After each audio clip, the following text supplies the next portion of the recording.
when we previously left our gang of troublemakers, they had taken a little detour to a small system, to the Indri planet, which is a very mechanized and industrialized planet full of machines, factories, delivery bots. The entire planet is almost 100% industrialized, and at first glance it looks like a gas giant due to the copious amounts of smoke and pollution that constantly swirl around the planet. The task set before our daring crew was to venture down to the surface to follow a tracking signal that Levi had been sent from the pirate queen, the Banshee, and what looked to be some sort of retrieval and procurement job became a little more complicated when they realized that the item that they were trying to recover was a stasis pod of unknown origin. And when they tried to extract with the pod, the security at the delivery facility had alerted the attention of a group of Ashen Knives representatives, who are a multi-system, I guess, kind of protection extortion racket. And the group was confronted with with the members from the Ashen Knives, and Levi, through the use of a flashback, revealed that he recognized one of the members from a early sabbatical he took in his journey with the Guild of Engineers, which fortuitously gave them a chance to negotiate with the leader of this chapter of the Ashen Knives and parlay their way to a relatively easy departure from the planet. As they got back on board and spent some time with the crew and with this new item, this cryopod, there were a few discussions about how things should be handled before eventually the crew, I believe, agreed to situate the pod in Vic's room. Mm-hmm. So the stasis pod is currently sitting in Vic's quarters, which I'm sure is going to be absolutely fine. Our resident mystic Sib recognized a few of the symbols on the cryopod, and when she reached out and touched it, there was a moment of connection via the way that Sib managed to navigate relatively well, as far as we know. Although Sib later came to realize that she has a passenger on board, and as to what or who this passenger is, no one really knows. But just before we ended the last session, as the crew were kind of getting ready to head off to their next stop, Sib was met with a vision of an unknown creature, some sort of xenotype creature with multiple arms, and they appeared to be pushing or placing someone from Sib's perspective into a sort of container as Jules very, very astutely pointed out, as some sort of large catastrophic, almost extinction event was happening.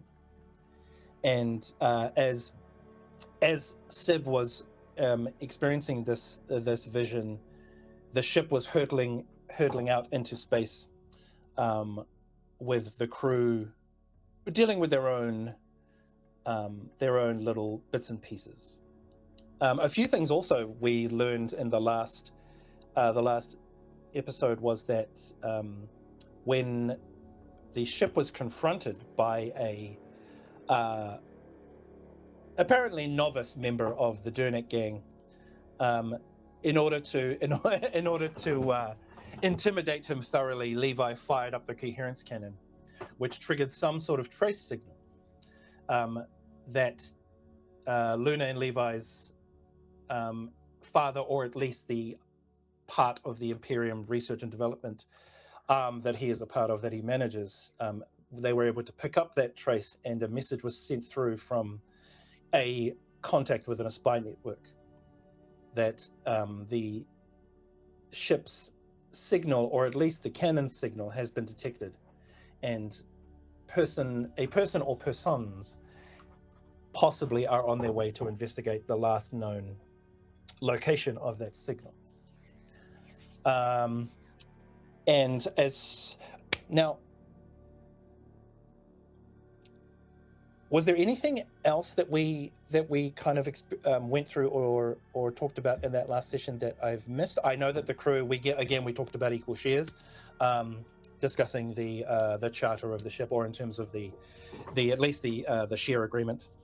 But was there anything else that I missed that we need to talk about before we recap the downtime and figure out what next? Did that include the Ginger letting me know the Imperium ships are on the edge of our range? Yes. They are the same. They're the same. But there were ships. We hadn't identified them as Imperium. Yeah. Ginger just said that there were signals right at the edge of long range. Yeah. I can't think of anything else. No, me neither. I think that's everything I got down. Yeah. Heck of a recap. Also, Sib was renamed, I believe, Safety Inspector Carmella by Vic. Carmella, that's right. I have it written down and amazing twice. Yeah. For some I'd forgotten reason. about that. Yeah. So. Yeah, I mean that. Obviously. If the Instagram is anything to go by, absolutely. You're gonna get hurt. Yeah, I should have worn a safety vest today. Okie dokie. So now, as far as I know, the ship, you decided to, rather than transport this cryopod back to the Banshee, you were going to do that after you head towards the next system, the brick system, which is where the original job was sending you. Yes, correct? Mm-hmm. Yeah, we were going to detour, do a little job. Jump out 20 minutes. Yeah, exactly. 20 minutes, yeah, in and out. No muss, no fuss. Yeah, exactly. Now, obviously, with at the end of last session, we had a little bit of downtime and kind of dealing with things like payouts and heat and any kind of entanglements, that sort of thing. So let us quickly round off those brief discussions. At the end of every kind of session, players get to tally up XP for their character sheets based on whether they use their skills and if they want to improve specific skills or attributes. Also, the crew and the ship get XP as well. And we went through, and the ship is currently has 6 XP out of a total of 8. Once it gets to the full 8, the ship is able to acquire another one of the special abilities on the ship sheet. Currently, the ship has Forged in Fire as a special ability, which gives the crew 1 extra d6 anytime they have to make a resistance roll. And also in downtime, you get a little bit of cred to spend on either upgrading ship's quality or adding new equipment. If you want to add new equipment or upgrade the quality, you do have to kind of stop somewhere for a while to allow those upgrades to happen. And it can be a spaceport, it can be there are a number of scrapyards or shipyards that are orbiting planets or are embedded in asteroid fields, that kind of thing. So you have to go somewhere. You can't just like click a button and nanites build whatever it is on the ship. We're not quite there yet. I say yet because who knows. So excellent. Now that we've done kind of that sort of thing, I want to talk about the idea of heat and entanglements. Now, your previous actions in the last one moment, caller. Is that doing what it needs to? Yes.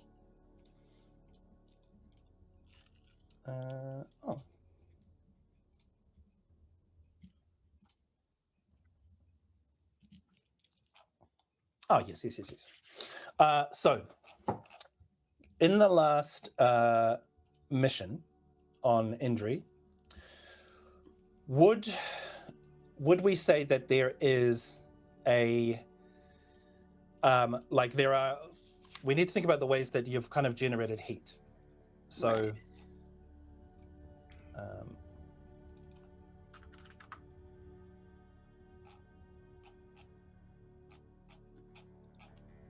Where is it?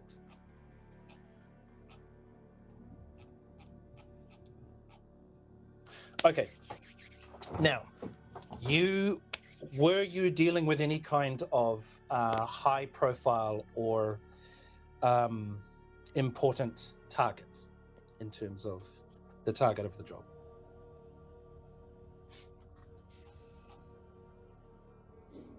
Not directly. massively. Yeah, I don't No? think so, because we didn't know what the target of the job was. Like, obviously it was It was a on bot. behalf of someone, but we Yeah. didn't know what we were picking up.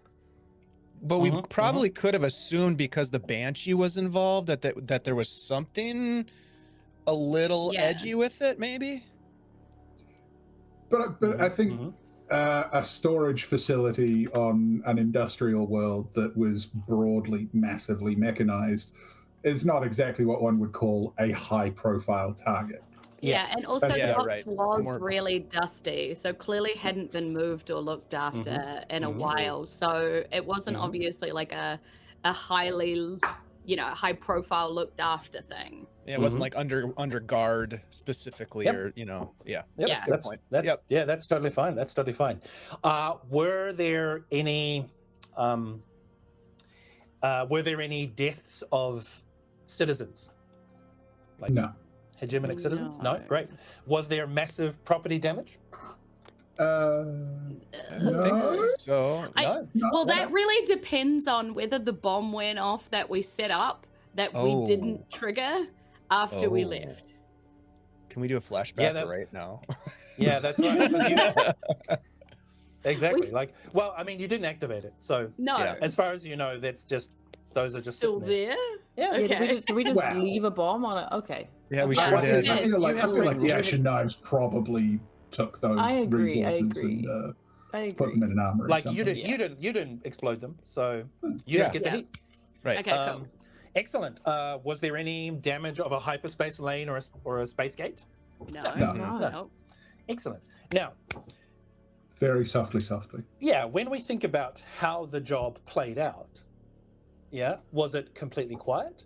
Was it smooth and quiet? Was it contained? Was it loud and chaotic? Or was it wild and devastating? It was contained for sure. I think it was smooth and quiet. Like, But yes, it there were a wasn't couple of bumps, but Yeah. nothing awful. Well, it wasn't completely quiet because we actually told the leader of the Ashen Knives Yeah. who we were there for, Exactly. like on behalf of. So we actually, Yes. I mean, while we didn't damage anything, we did tell them exactly what we were there for. So Mhm. caused I a mean, bit it of was, heat it there. was that or a firefight, right? Sure, but Yeah. yeah. Yeah. Well, no, that's fine. So at the moment, within this system, in the IOTA system, you have garnered one heat, simply because you did talk to the Ashen Knives. So the Ashen Knives know that you were in the system, so they know you were there. So heat is just your presence in the system. You're not. It's not a wanted level or anything like that. But as you do certain things, your heat increases. And it's system based. Like if you jump to the brick system, that heat won't necessarily follow you. Okay. Excellent. Now, when we think about this idea of entanglements, so you are, because you have a reputation, you are a crew with a reputation in the various systems. And looking at the factions that you may have come across in this last job, there is a possibility that you may it may change some of you may get into entanglements with people from those factions or from people from your sheets. Now, for instance, I don't think we specifically invoked any of those contacts from your character sheets, and that's correct. Yes. Yeah. I no, believe Huzzah. so. Excellent. So those won't generate any entanglements. And now, in terms of the factions that you would have met in the job, obviously you met the Ashen Knives, and there was a conversation that happened, but I don't think there was any kind of status change in terms of a +1 or a -1. So they're still relatively neutral to you. You are fairly certain that your exchange with the Ashen Knives, news of that will get back to the Banshee, and so that may have some effect on your relationship with the Maelstrom. You're not quite sure yet. But what I can do,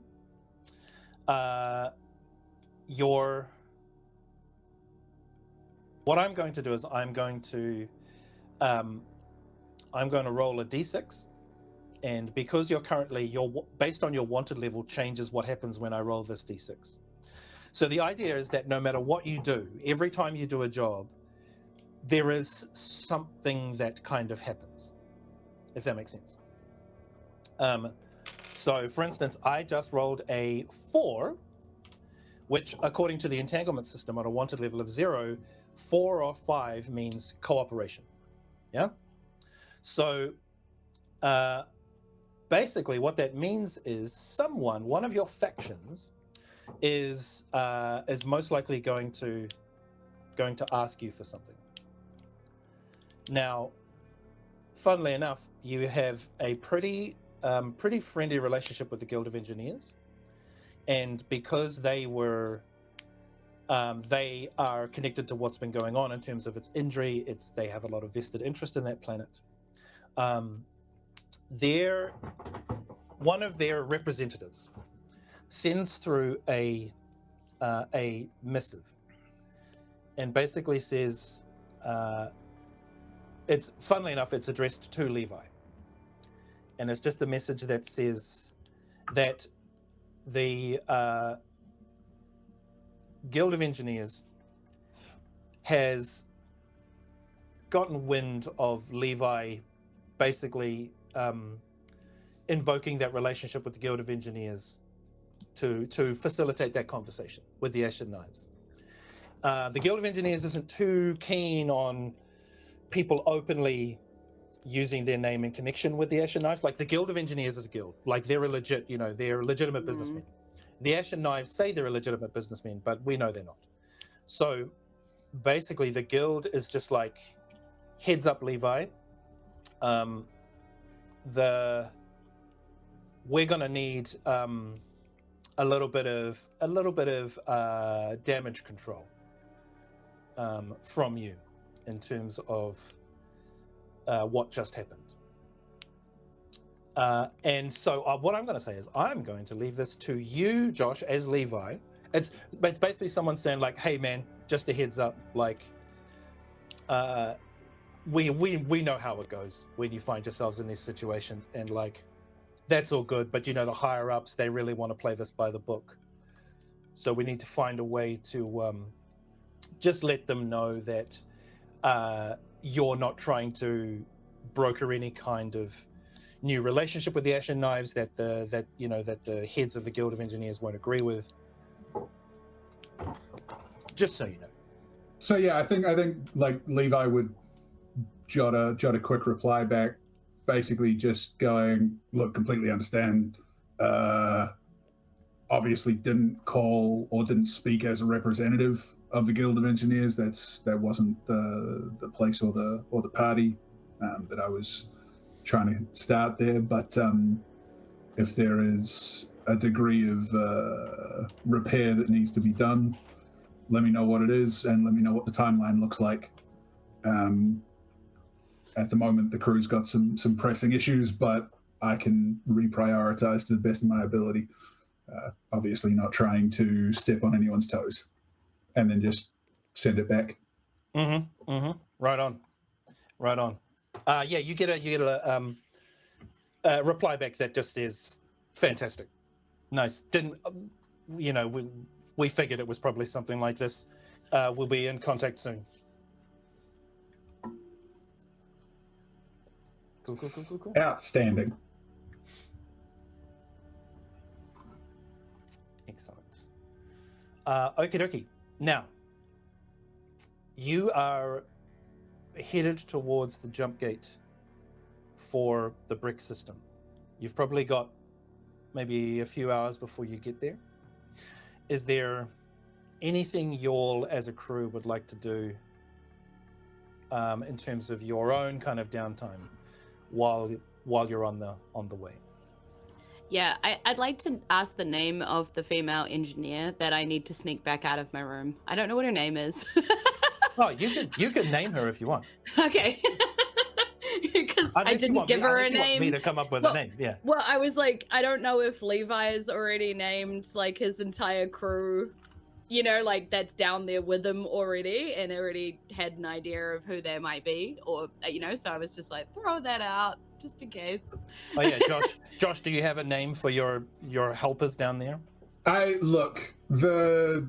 The Guild of Engineers has a very quiet internal system of nicknaming where like everybody gets kind of associated with things kind of like call signs. Makes sense.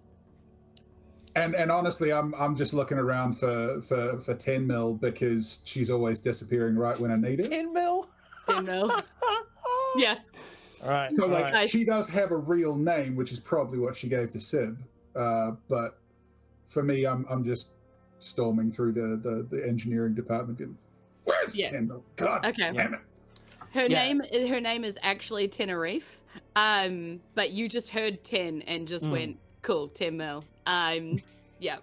So I'm basically trying to, like, I'm opening the door a smidge and being like, I think the coast is clear. Go. Kind of trying to, like, sneak her back out. Yeah, sweet. Yeah, 10 mil has, like, she's kind of got, like, the barest kind of, she's, like, got her pants on and she's got a shirt on and she's, like, grabbing her boots and the rest of her stuff.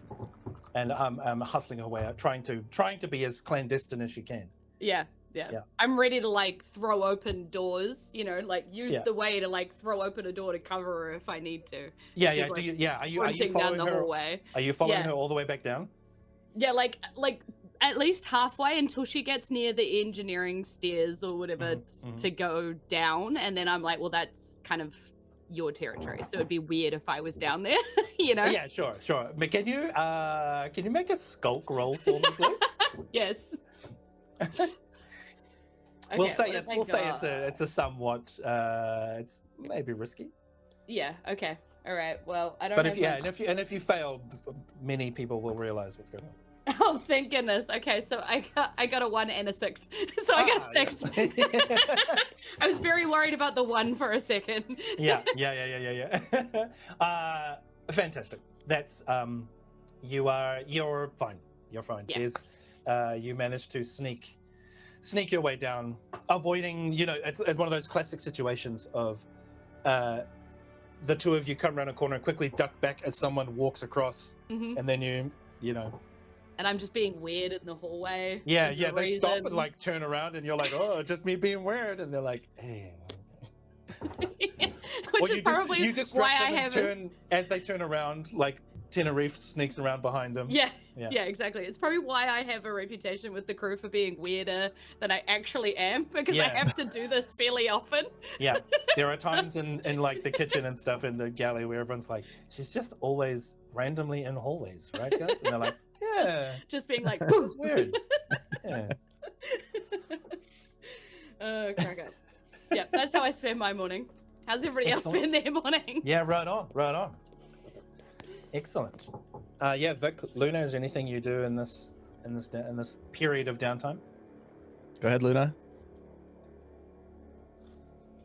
I was tossing up with Luna for vice. I was tossing up pleasure or like gambling. And now I'm wondering if there's a way of combining both, sort of, where we have an unspoken about Fight Club on the ship? Oh yeah. I mean, Fight Club's always Absolutely. unspoken about, right? Yeah. So Luna's off, and I think like it's one of those things where no one talk like what I mean to say is like no names are given, no one talks about it.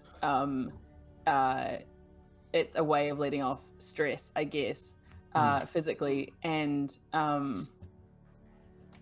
if that turns into something more later, people roll with it. And I guess it possibly, in my, like, just I guess thinking out loud, it's because what Luna would not want it to do would be to compromise any form of like equal shares, hierarchy, the union we have developing. You know, but at the same time also like locked on a ship together. So it's entirely possible there's just this one random storage room somewhere in the ship where if you turn up and someone else has also turned up, you kind of sort of square off. Yeah. No, literally. And that's then why you're there, right? You're like, and then I know leave why like I'm 40 here. minutes later. I know like, why you're here. Cool. Sweet. Okay. I think in my head it would have been like a pair of containers that I cut out the sides and welded together to make a roughly square space. A ring. I know what's going on. That's not for me. Yeah. But I've got that welded into the back corner of the storage bay in the base. And we possibly haven't really reflected on the fact that we could turn it into like a mid bay. There's like it's the space. Yeah. But this is actually more important. It is serving a very healing function right it's now. needed. Well, Vic is always wondering why there are so many minor injuries about people's faces, contusions, lacerations. Yeah. Well, what are you all doing? Bruises. Yeah. It's like, Another how did one? you- Yeah. how did Charlie, you why break is your eye leg? black? Your other eye is black this week. Last week it was your left eye. This time it's your right eye. What's going on? He's just like Charlie's like, no, it was the same eye both weeks. You're like, I can see that there's older bruising, and he's like, Yeah. nah, that's Charlie's just some I like don't know, I mascara. don't know what you're talking about, dog. I don't know. Yeah. Yeah, right on. Yeah, cool. Why don't you give me a scrap roll? Sweet. See how well you do in this fight. Hilariously, I'm pretty sure I have nothing in scrap. Oh no, I do. Yeah, you got one in scrap. Sweet. Okay. 6. Okay, excellent. nice. Which please tell me means that I like get to have a good time, but I also don't like break crucial crew members. Yeah, absolutely fantastic. Yeah, exactly. Like you there's a point where you're actually in 3 fights. Amazing. Yeah. So yeah, you fight Charlie. You're the reason Charlie has a black eye. You also fight Tony, the like grumpy faced kind of like guy who's always just scowling at everyone. And then just for some reason, for shits and giggles, you fight Sid. And Sid, like you are going hammer and tongs at Sid, and he seems to just be playing with you. You know what I mean? Like you are. I mean, this is your 3rd fight. I respect that. And he's really very much like, no, come at me like this. Come here, bang. You know, like he's trying to give you tips, and you're like, I just want to punch you, Sid. Yeah. I'm just here to like hit or get hit. Yeah. And he's like, if you just like you're ducking too far. I'm like, what are you? Yeah. Yep. Yeah. So yeah, the 3rd fight is more of him trying to teach you something, and you just like wailing on him, and he seems to be fine. Like he's taking all the hits. Yeah. Yep. Sweet. Yeah. Right on. Nice. Thank you. Nice. Cool. Okie dokie. Great. Amazing. Fight Club. Write that down. Fight Club. I'm collecting a list of crew members. We get to the end of this. It's going to be awesome. Yeah. Excellent. Alrighty then. Vic, was there anything you were doing specifically for the downtime? Yes. Vic has a house guest of sorts in his bunk. Sure does. And he is very curious, a little not nervous, but there's a little level of anxiety about what this is. And so his the best way he knows how to try to sort of come to terms with this new entity that's on board is to certainly to delve into the pharmacopoeia of the fungal gateway. So he is going to he's gonna prepare and take some Vasna, and he is going to attempt to enter the communion of echoes, so that he can perhaps come to some sort of an agreement with whatever this is. So basically, it's kind of like it's sort of like a psychedelic research project that he's embarking upon. Yeah. Okay. Yeah. Excellent. Yeah. Give me a roll. Give me a roll. What do we reckon this is going to be? Maybe a tune, possibly. Yeah. Yeah, which is going to be tough. Yep. Because you don't have anything in a tune, which means you're going to roll 2d6, essentially rolling at disadvantage. Yep. Fortuitously, because you're setting this up, this is a controlled situation. Okay. So I'm rolling with disadvantage. Yes. Okay. Yes. All right. Well, here we go. We're gonna do it. I rolled 2 5s. 2 5s. Okie dokie. So in a controlled situation, from a controlled position, a 5 is you hesitate. So normally when you set yourself up for this sort of experience, you've done it before. You're very well versed at this, and there's the point where you would normally feel yourself transition from your current consciousness to something a bit different. And there have been moments where you would normally feel your awareness step through or past a liminal space into the communion. And there is it's almost like as your awareness shifts between these phases, the familiarity of the communion is tainted somewhat.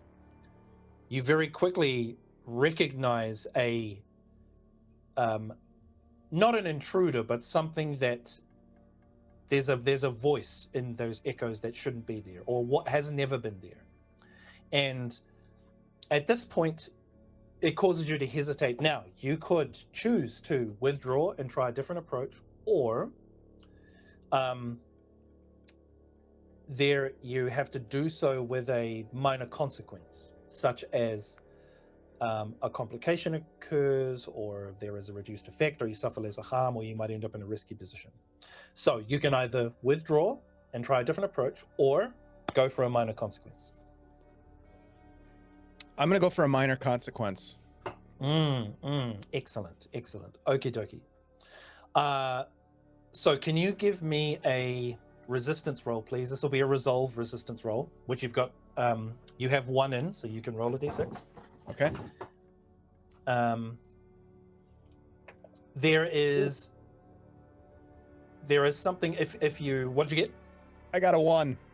You got a 1. Brilliant. I love it. Okay, so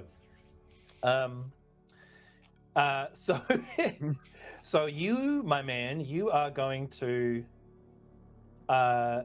you suffer 5 stress. 1, 2, 3, 4, 5.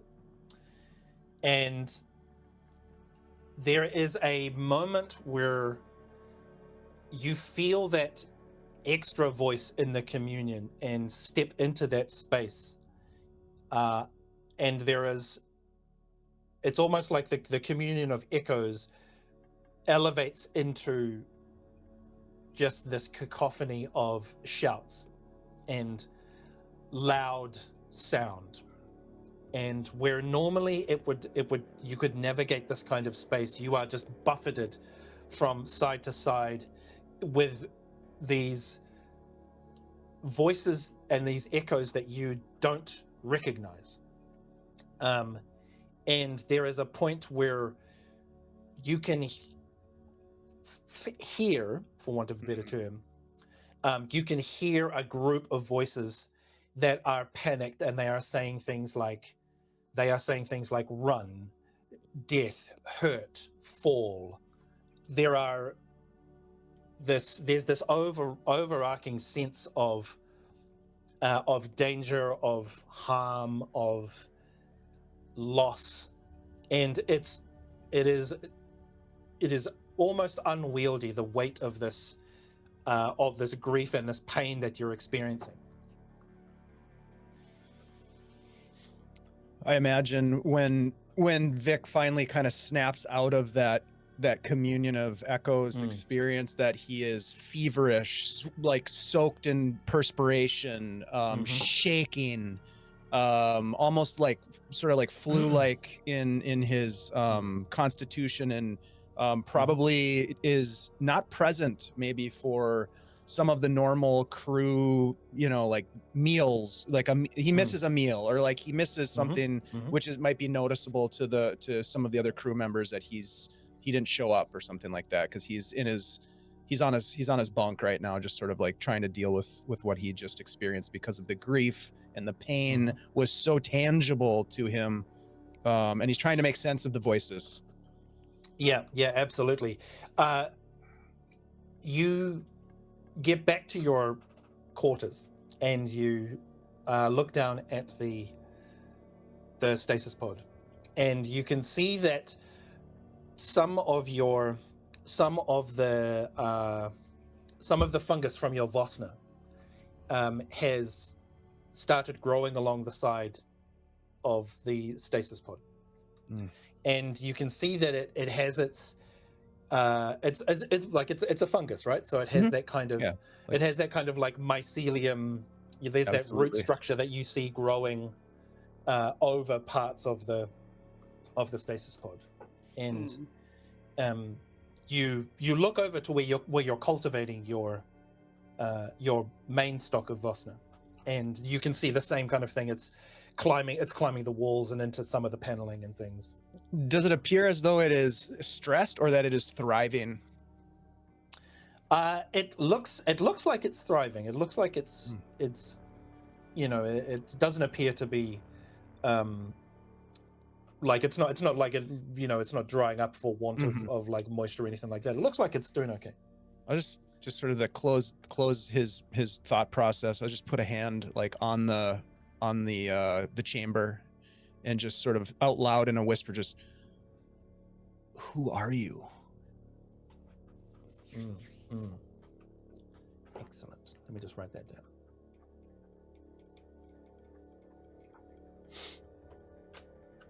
Cool. At the moment, you don't get any kind of tangible answer.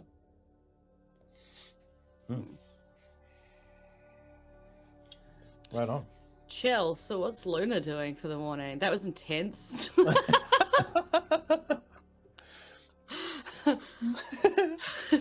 I mean, Luna comes back. Luna looks, I assume, is like absolutely energized.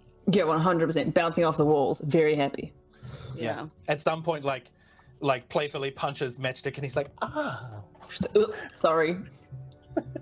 Yeah. Because I was going to say, because I think probably Sib would have had breakfast with Sid and stuff, noticed that Vic was missing, been concerned about that, considering whose room the pod is in, because the pod is, holding a lot of space in Sib's head right now. And then probably got Sid to fix a plate, and then would come in and be like, Vic, you missed breakfast, like with the plate.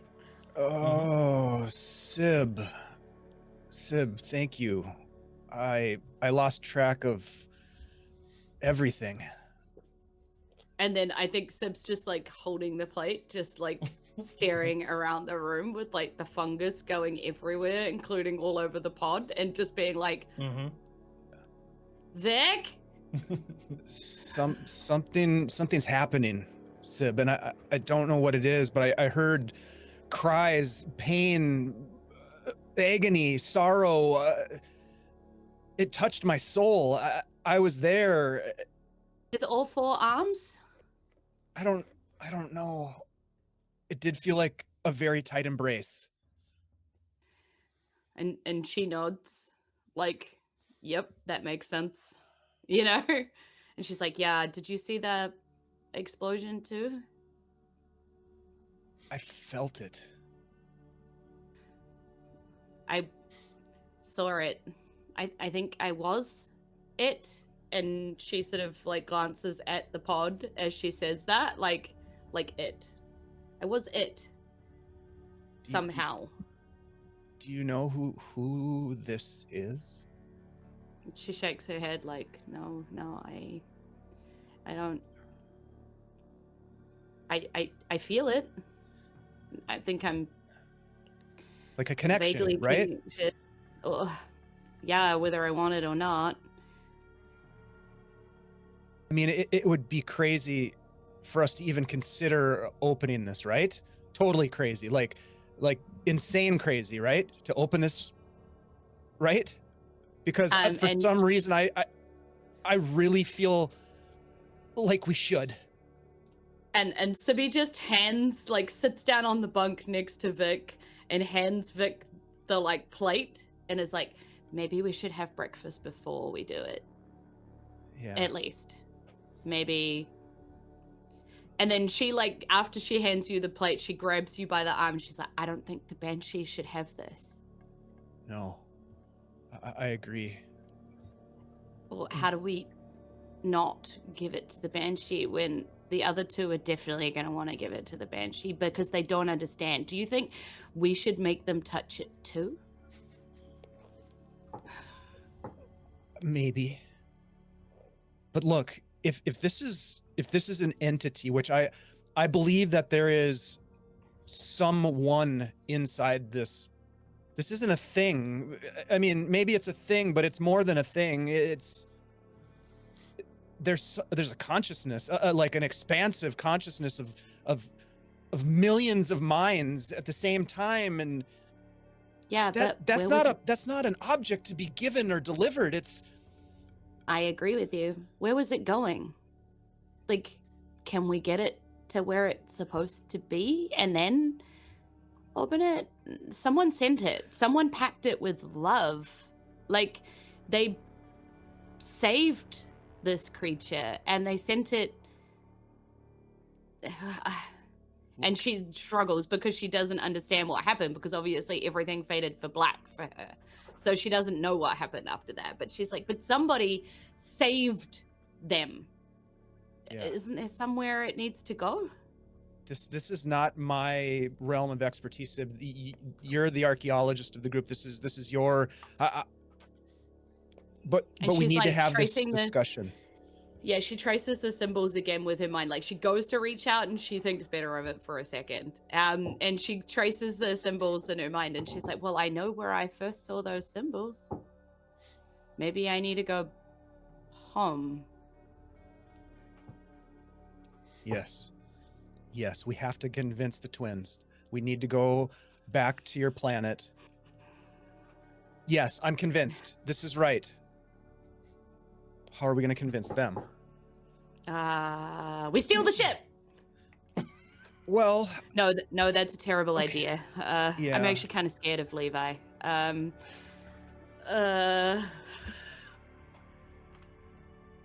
I really don't think that match could fly it without Luna, so it's not like we can just put her in a box. I mean, we could just ask. We could just ask them. I mean, okay. And they call me crazy. Can we just explain it? Maybe we can explain this to them somehow. Or, hear me out, we invite them in here, we say that something's happening with the thing, and we just push them into it until they touch it. Maybe something will happen. Or I could dose the next meal with a high concentration of Vasna, and we could all experience the confluence of emotion at the same time. Do you think they'll handle it? No, they're gonna lose their shit. Yeah, no, I'm not. I don't really want to put them in that kind of situation. And then Levi looks so No. straight-laced, like he'd never do anything like that, like ever. And About that, and like it's for another time. It's for another time. yeah, no, and Luna, like you know, she looks like she's going places, like mostly away from her father, but like going places, you know. So like I Yeah. don't want to take that from her. One of those places could be your home.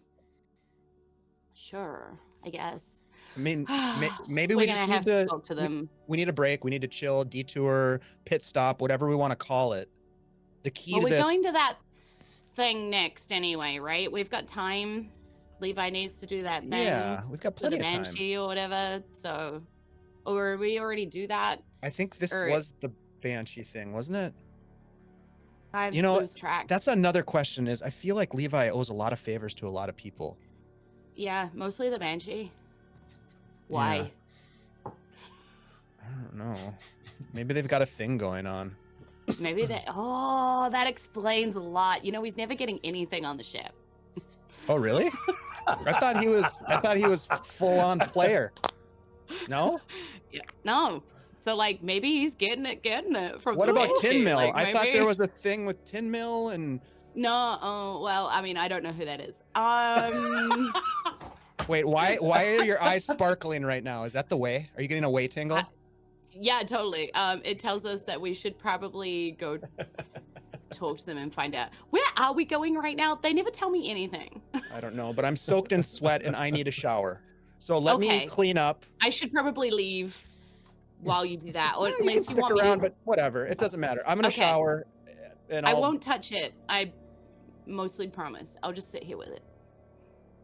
I mean, I'm cool with that. Okay. And Okay. like, so Vic goes off and showers, and Sibby just sits there like staring at this thing. Sure. And you're just staring at it? Are you I trying am to just staring at it. I have kind of made a bargain with myself. I won't open it without Vic because Vic is so Sure. like, you know, affected by it the same way that I am affected Mhm. by it. That would be unfair. Mhm. So I won't do anything without Vic. Yeah. Yeah. I mean, yeah, you look at it and you can see that it's parts of it are being propagated or colonized by little spore, I like- little I growths like to of think Vosna. that the growths are growing into the digs. So like the growths are making the symbols even like, Ooh. you know, yeah. more intense. Yeah. Mhm. Yeah. Yeah, and is Vosna a specific kind of color, Vic? It is a multicolored organism entity that will actually respond to the environment in different ways, and it also will it will fluoresce based on feeling and emotion. Okay, good to know. Thank Yeah. you. So Excellent. Sibby's sending a lot of like, you're gonna be okay in there.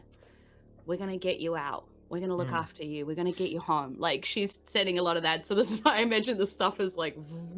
Yeah, there's a point where you can see where there is like a long kind of patch of the Vosna growing. There's almost like a ripple of Yeah. it's very kind of pearlescent at the moment. Nice. Cool. Cool. While these two are having their kind of conversation, Luna, Levi, is there anything specific y'all are doing?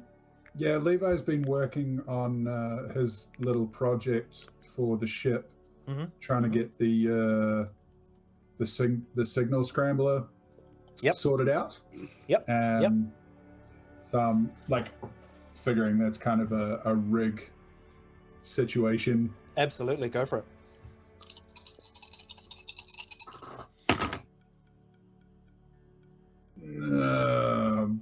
Two 5s and a 1 and a 3. Okie dokie. So in terms of a rig roll, one moment, there are some specifics. So when you're, where is it? Crafting, there we go. When you are trying to build or craft certain things, if you like, it's your highest was a 5? Yeah, two 5. 5s, a 1 and a 3.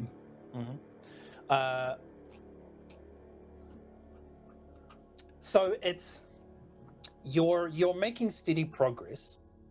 I'd say you probably fulfill another point of the clock. Which would make 2 total because I because have of your tinker. crafting thing. Yes, indeed. Yeah, boy. Now you're at a point where you're like, okay, you're gonna need something specific. Like you are at the point where you're going to need either like something that will generate a code that the Imperium will recognize and ignore, or you need to find something that will essentially brute force that idea. So you're at a point where you need something that's either going to generate a code the Imperium will be like, oh yeah, that's nothing to worry about, or something that can just like brute force, every single combination of codes to find one that either So at that point, I'm just gonna I'm gonna head up to the cockpit so that I can take a look at like what is essentially a black box, or like the black box for our current ship. Get up there. Oi, Matchstick, get out of the way. I need to get under the console there.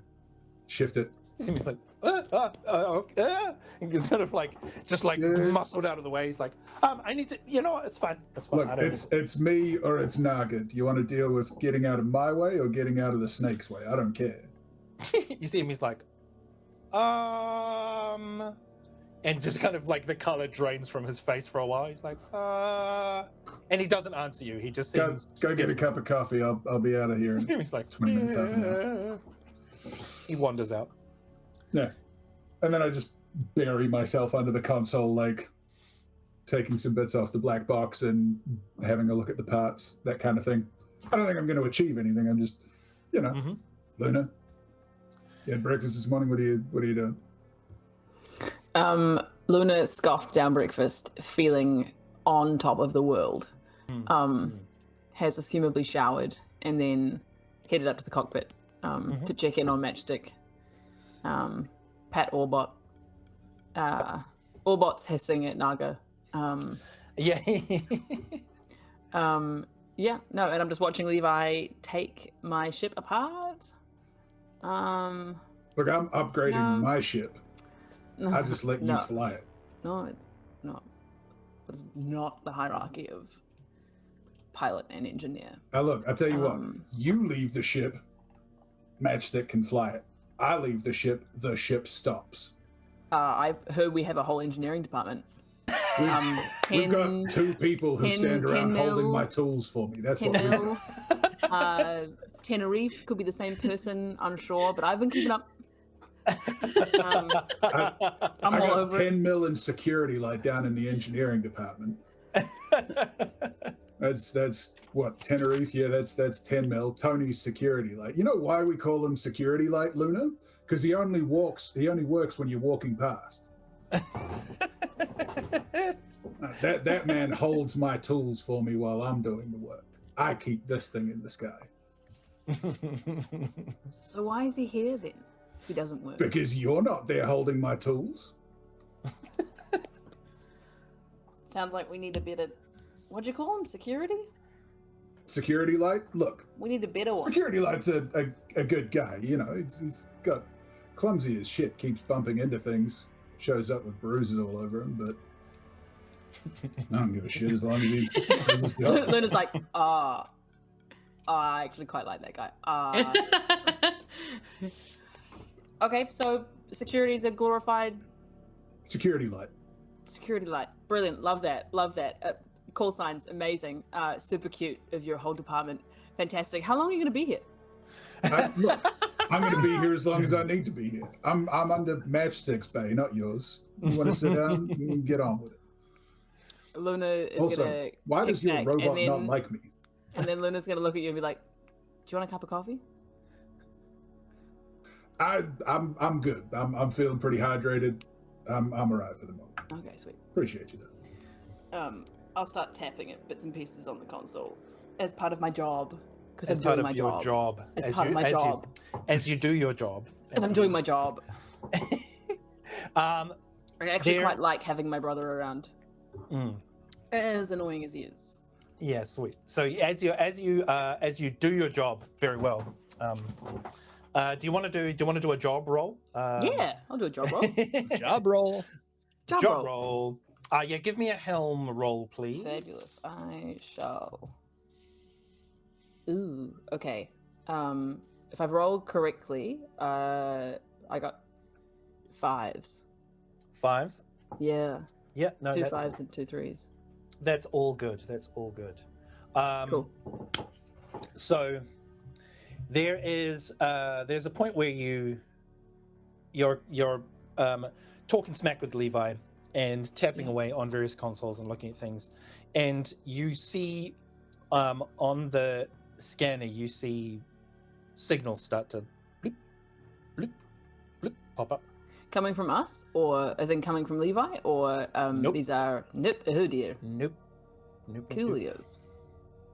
In the direction of where we're going. They appear to be heading in the same direction. They are currently behind you. Us? Okay. Are they? Mhm.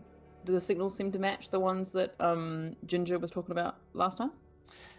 Yesterday? You're not sure. Maybe.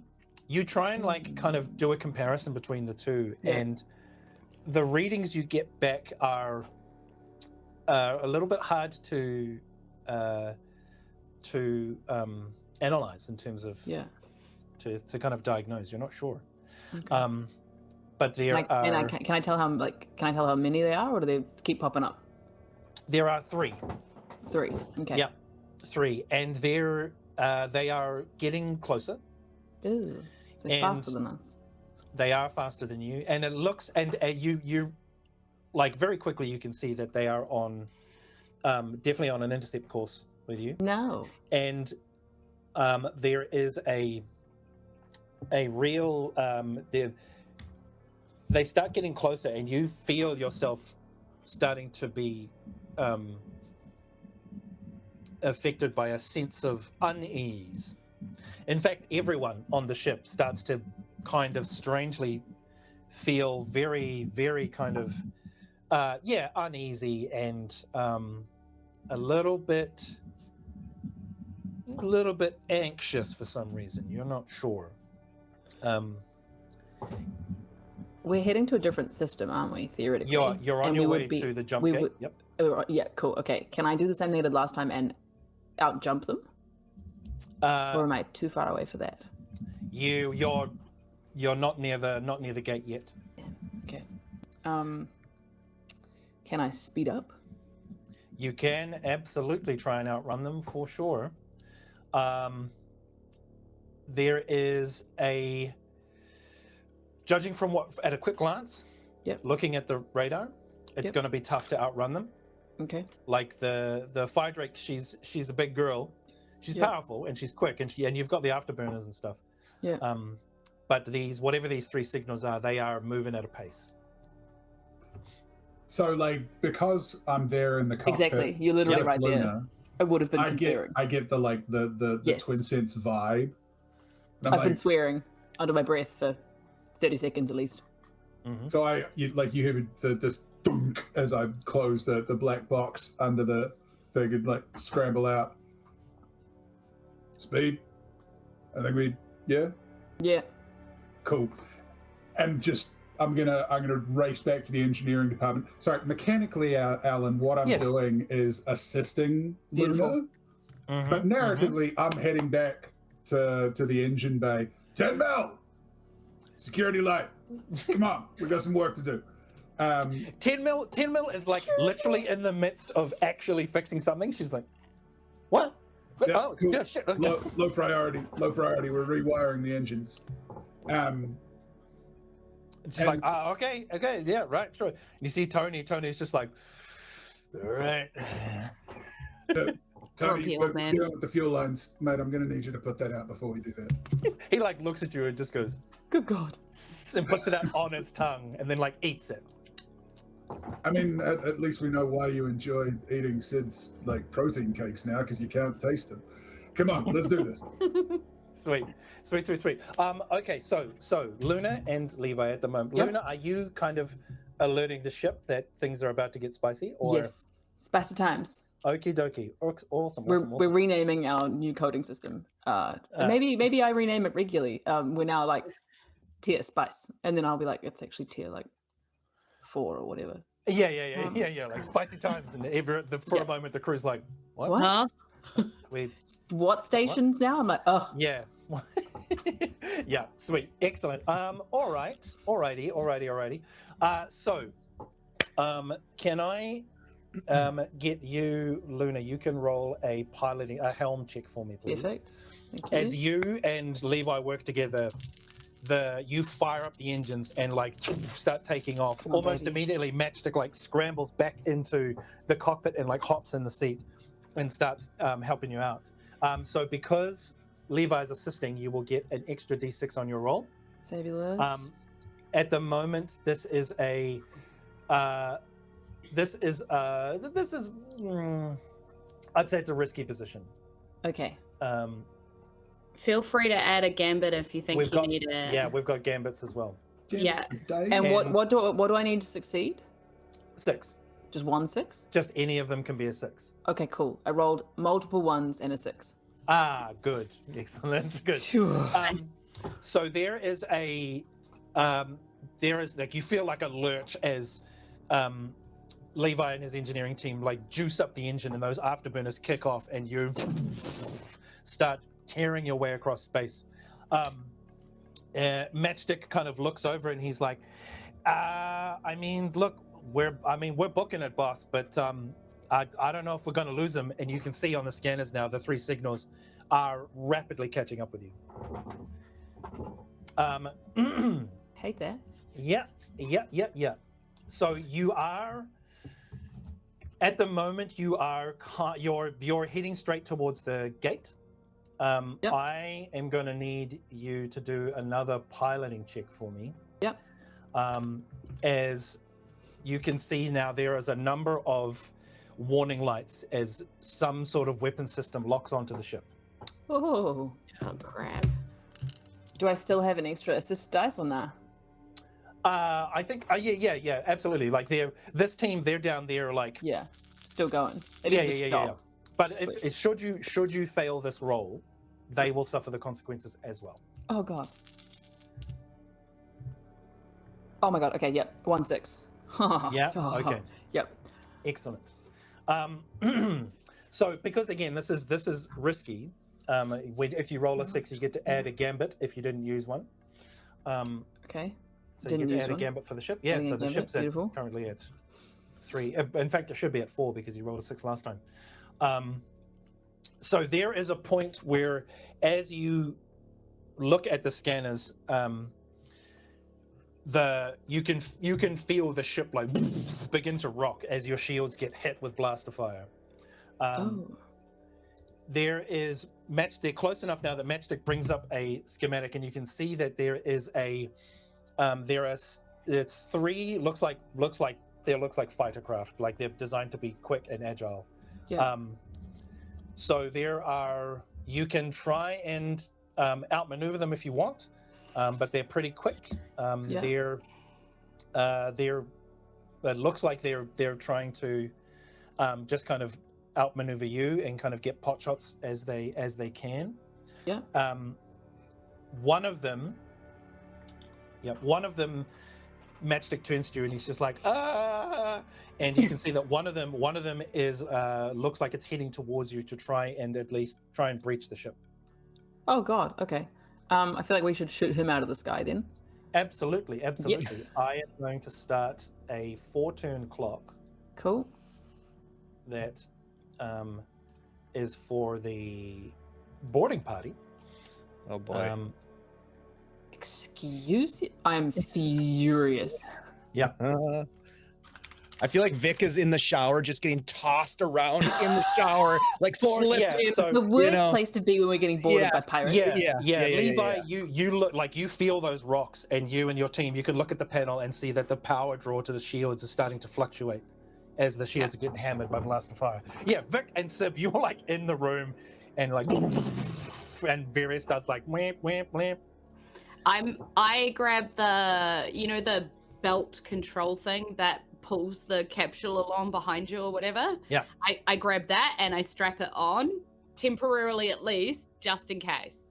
And then I walk to the window and I'm trying to look if I can see any identifiers or markers on these ships like to say who the hell they are, like who sent them, I don't know if Please I tell can me see it's not that. the Dernic faction again. Yeah. With this angry goblin on. I have friends. Look, 2. You look out the window and we'll go back to that. You look out the window, Sib, and there is a point where it's kind of hard to see, but then you catch a glimpse of light reflecting off like a ship's hull as it zips past. It looks pretty quick, whatever it was. Definitely looks like some kind of like starfighter vessel. Yeah. And as it does that, as it zips past, that sense of unease kind of hits you and amplifies for a bit as it zips past. Yeah. Nothing you recognize immediately. It was too fast. Yeah. Okay. I step out of the shower with a towel around my waist, like, what the hell is going on? And I grab him around, by the shoulders, and I'm like, nothing good. Feel that? Maybe they know what we have. Maybe they know what we took. Oh God, we got to defend the capsule. Maybe I should get dressed first. There's no time to get dressed, Vic. God, priorities.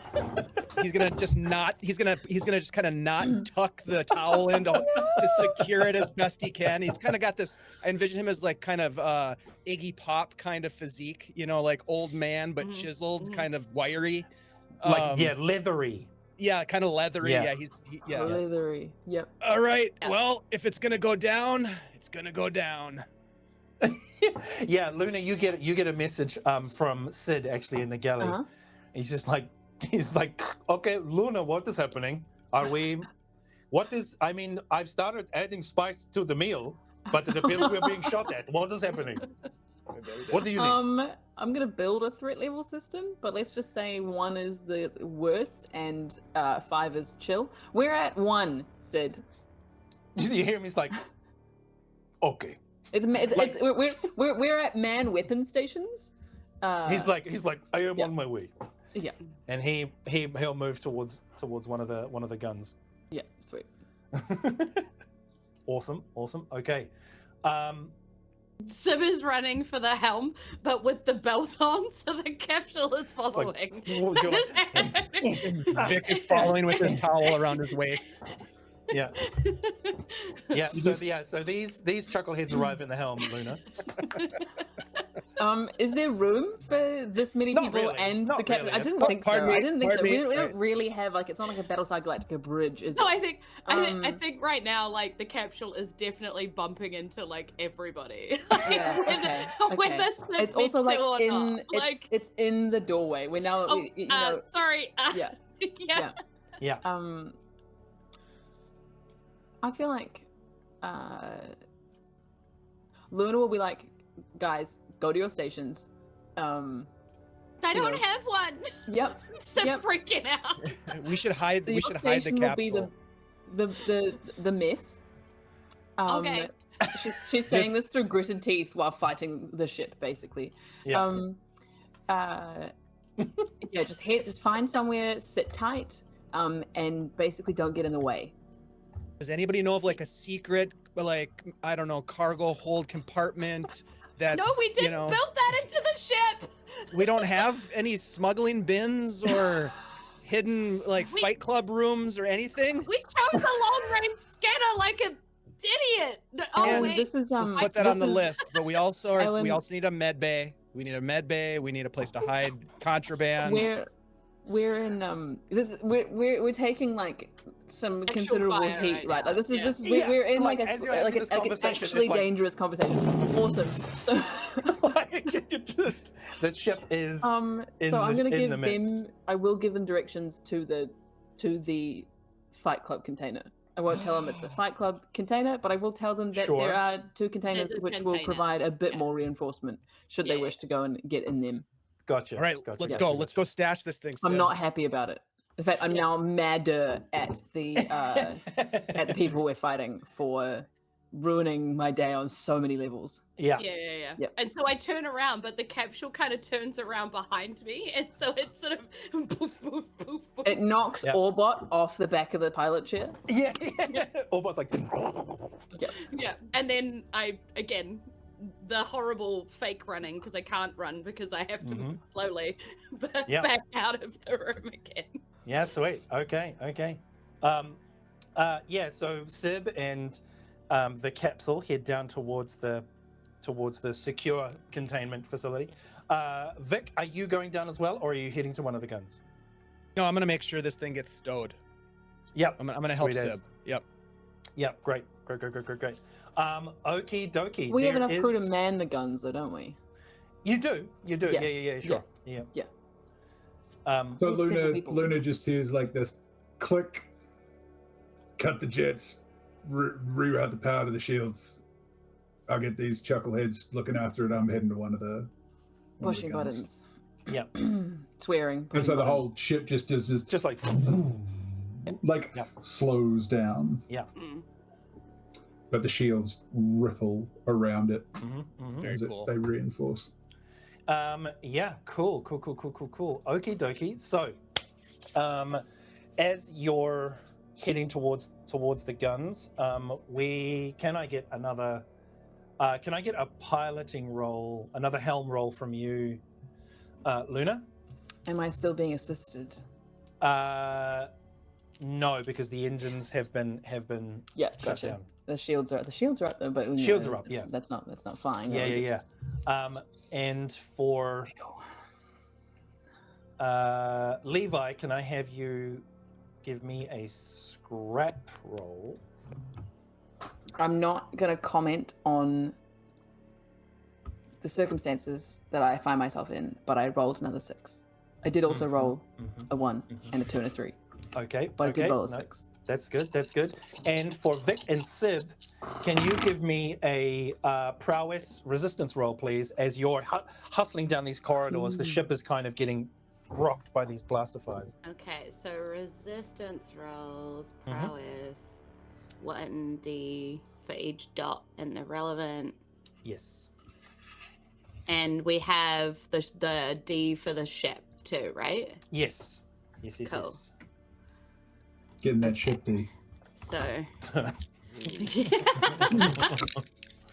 Yeah. Apparently, there's a So lot of you that went going to- around. Sib hasn't had any D on this ship. That's not her flavor. Oh! So yeah, both of y'all are rolling 3d6. I got Oh no. a 4 is the best I have. Yep, me too. Okay. Bang on. All right. So, what was your roll, Levi? The best I got was a 3. Sure. Okie dokie. So, Luna, you managed to get the ship angled so that Levi and Sid can take pot shots at these fighters as they're whizzing past you. It doesn't look like they kind of land any hits at this point. There is a moment where the ship gets hit by something that's not blaster fire. It's something a bit more hefty, and Vic and Sib, the ship gets kind of rocked, and you tumble and fall against the wall. There is you're both kind of you slam into the wall. It's like, it's a bit sore. You kind of like bump your elbows and like slightly roll your ankle, but you turn behind you, Sib, and you can see that the cryopod has like hit the wall, and one of the panels has got a crack through it. Oh, Oh no. You might also notice that Vic has lost his towel. And Vic has lost his towel. Yeah. Yep. But the clock for the boarding party is now at 2. Uh-oh. Okay. Sib looks at Vic and just raises an eyebrow and is like, nice. And then goes, but also I think the pot is cracking. It's definitely cracking. It's like an egg. I think we might not have much choice about whether this thing is coming out if we don't hurry. This is getting pretty serious, Vic. Let's go, let's go, let's go. Yes. Can we get it yes, moving indeed. again? We can get it moving again. Yes. Yeah, you absolutely Okay. can. So now what I'm going to need from Vic and Sib is I'm going to do a scramble roll from you two. Okay. Luna, you can give me either a helm roll or a scramble roll. It's up to you, depending on how. Like, do you want to continue to maneuver the ship somehow, or like how do you want to deal with this? And I assume Levi, you're still shooting guns. Levi's very disappointed at his misses, so he's re-racking, taking some deep breaths and Yeah. focus. I will do helm again because. Yep. Yeah, awesome. Yeah, you can see now, Luna, as you look out the window, you can see a couple of the ships like kind of bank around, and they start to turn and like converge. They're like heading straight towards you now from the front. Does it mean anything that I rolled 3 6s? It absolutely does, because that's great. Because this was about to become a desperate situation, but it is risky. Now you have increased effect. We also get to add another gambit to the ship. So there is a point where you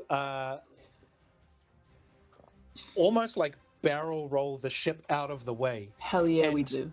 And as you kind of pull sideways, 2 of the ships that are coming towards you, they try to like counteract your roll and end up colliding. And one of them just like shreds to pieces. And you see think- the other one like gets kind of knocked out. There's sparks. I think Matchstick is screaming and Luna is yeah. hollering for fun now. Yeah, Yeah. he is. Matchstick is sweating and like visibly trembling and is just like. And Luna's yeah. like, did not know we could do a barrel roll. We could do another one. Yep. Yeah, sweet. You do another one. He's like, You just Levi's on the comms being like, I can hear the frame creaking from here. Can we please not do that? Fine. You are using the landing jets for things they are not designed for. But it's working, baby. It is working. She's It is going. working. Yeah. Probably explains there's- a lot as to what's happening to Sib right now, because Sib is not having a good time of trying to get this pod down. I rolled really badly, so I decided to push myself. Yes, And yes. take the 2 stress. Yes. And I only still rolled a 5. And I know that in a risky position, that's probably got penalties and stuff. So, Yes. yeah. So that's what's happening with Sib. So that kind of makes a lot of sense, because she's probably bouncing off walls and off ceilings and things, Yep. as trying to hold the Well, capsule. I mean, the internal gravity of the ship is fine. Yeah. But yeah. What did you roll, Vic? We'll come to that soon. I rolled a 3 and pushed and got a 4.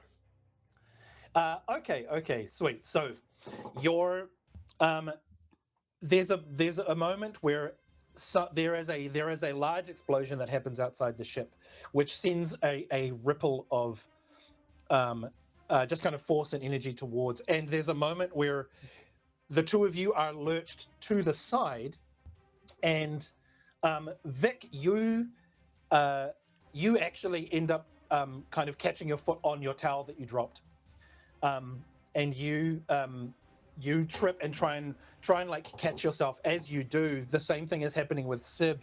Sib, you stumble and fall and pull the cryopod behind you. And Vic, as you try and catch your weight, you end up landing on the cryopod, which then slams onto the top of Sib, and you hear another like crack.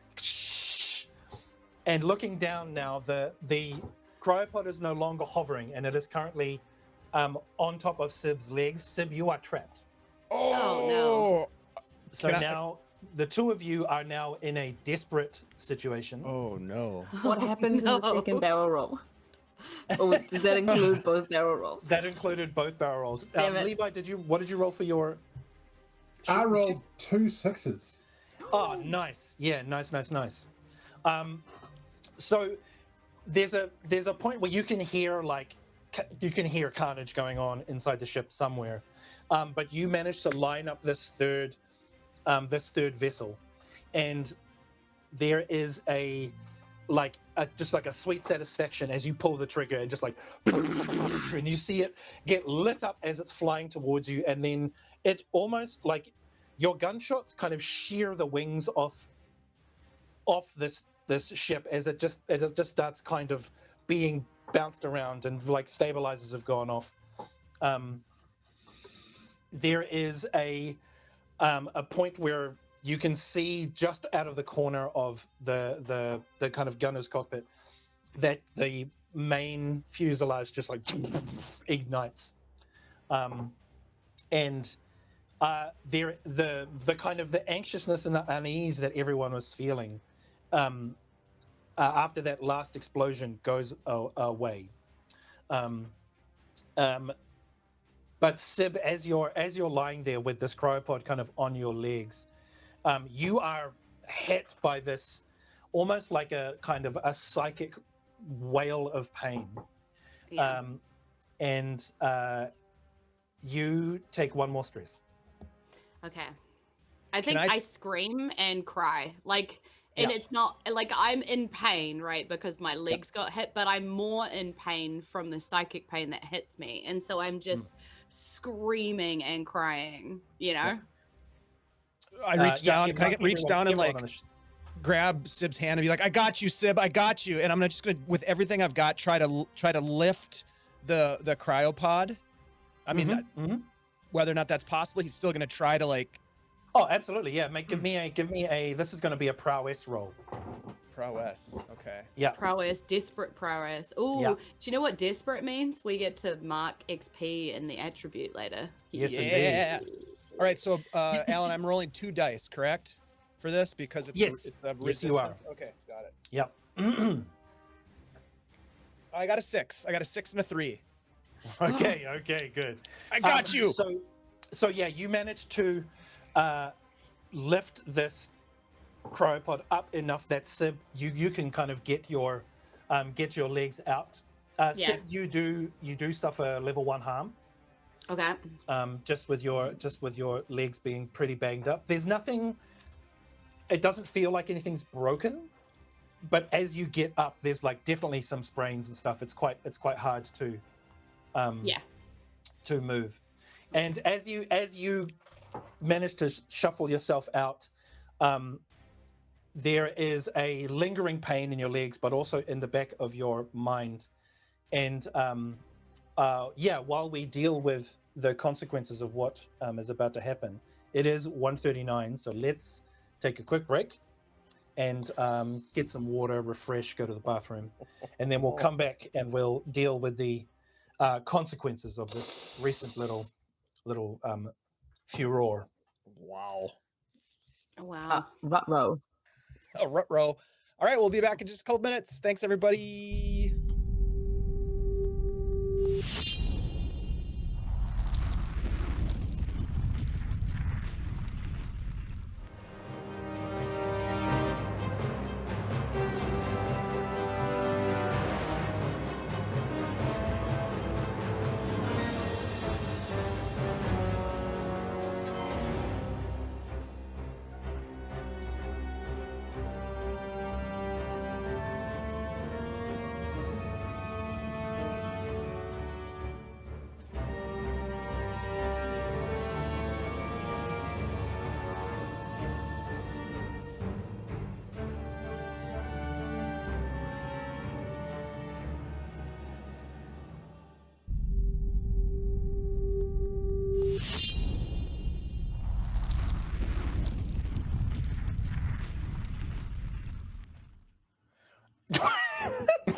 That they get subtler and subtler every time, and it's great. It keeps me on my toes. Welcome back, everybody. Welcome back after the break. Before we ran away to refresh and recharge, the crew of the Fire Drake the crew of Baby had been Thank you. assaulted by some starfighters as they were heading towards the jump gate to the brick system. Through some sweet barrel rolls, they managed to avoid any damage to the hull. The shields have taken a bit of a hammering, so they will need a little bit of time to kind of repair and re-energize. But the kind of obvious threat is over. But now we find ourselves in a situation where the cryopod that Sib was dragging behind, as Sib and Vic were heading towards the containment in the cargo hold, they lost their footing and the cryopod has been cracked and appears to be the integrity of the pod appears to be failing. Not only that, but it's lost its ability to hover, and in doing so landed on Sib's legs, injuring them. But Vic, with the power of adrenaline and probably all sorts of strange fungal augmentation, managed to lift the pod off Sib's legs. Sib, you're like you can move, but it's pretty painful. Yeah. Nothing major has been broken. Luna, you from the readouts, you can see like a white-knuckled matchstick next to you. It's like, cool. Yeah, I think that's fine. That's good. He's just like 1,000-yard stare into space. He's not even looking at any. Luna turns to Matchstick and she puts her hand on his arm. He's like, and waits for him to like turn to her, and then like really seriously she leans in and she goes, "That was great. 10 out of 10. Had a great time. Would I do again? Not sure. Probably not actually. But yeah, that was, and then clocking into where he's at, she'll lean in and be like, "You did good, kid." You can see he's like staring at you for a while, and then you see him kind of go, and he like leaps out of his chair and just like hugs you. This is not in the. Yeah, and then you see him. He's like, and he gets back. He's like, I'm sorry. That's, I think I was just a little overstimulated. Well, you know what? We can hug now. We hug. He's like, we hug now. No. It's I mean, we could if you want. I don't think that. No, it's. And you see me like sits down in the chair and it's like. Orbot is going to jump into his lap and then bawl. Yep. Yeah, sweet. Yeah, he's just like staring at the panel in front of him, just absentmindedly. Yeah. Petting Orbot. A robot. Yeah. Sweet. I think Levi would hear Sib's cries coming from the cargo Oh yeah, hold. everyone can hear it. Yeah. And then just like jump out of the pit that it, like the sort of the gun pit that he's been in, and run over, being like, "Look, you Jesus, Sib, you doing all right? Vic, what is going on? Put some.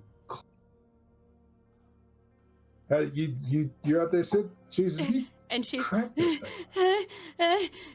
It's in pain. We need to get it out. It's hurting. Can't you feel it? It's very weird that you're referring to yourself as it, but I see that you guys have cracked the gear that we're dragging for the Banshee. Not it, them. And I'm going to point towards the pod. They are hurting. Here, Sib, I'm going to reach down a hand and try to help you back to your feet, if possible. Yeah, and she gets up and she's like, we've got to do something. This isn't right. It's screaming in pain. They are screaming in pain. Look, And it's she's cracked. Yeah, fair play. Look, I'll get that fixed up. Not to worry. And head it with a little bit of repair. Sure. because that's my job. I think before you would do that, Vic would want to like look at the crack and see if he can like see inside. Is there pieces missing, or is it just like a spider web crack across the chassis of the thing? It's just a crack through the lid. Okay. And then you can see there's another crack that is going down the side of the pod. And so does that mean like our air is getting in, Yeah. its air is escaping? Like what's, yeah, as you get closer, Vic, you can see that there is one of the cracks runs along kind of perpendicular to where some of the Vosna was growing. Mm-hmm. And you can see where the crack meets the Vosna, that Vosna has started to like decay and dry away. Whoa. Well, all right. Clearly, we chose the wrong room because your mushroom shit's growing all over it. So I'm gonna have to scrub this down before we take it back to the Banshee. Excuse me, Levi. It's not mushroom shit. It's growing on property that is not ours, Vic. That makes it mushroom shit.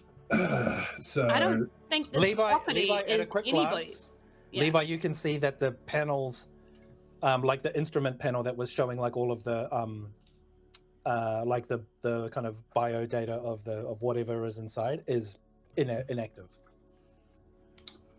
Yeah, so I'm gonna have to get Naga out and get her sort of tracking the systems data and see where the fault is, where the problem is, while I try and rig a solution for it. Yeah, go for it. Go for it.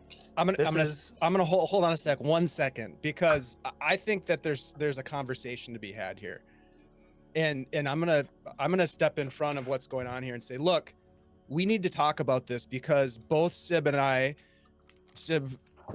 have had something extremely inexplicable happen to us associated with whoever they are, whoever's inside this thing. Like, I don't feel comfortable talking about this as someone's property. I know you owe the Banshee, some sort of Vic. I don't know the Banshee shit, first of all. And cool. also, so you're leaving the crew? Is that what's going on? Because I'll drop you off right here. Where? Step into the airlock. I'll open it for you. I think you're Dying. overreacting, Levi. I think It's you're overreacting. dying.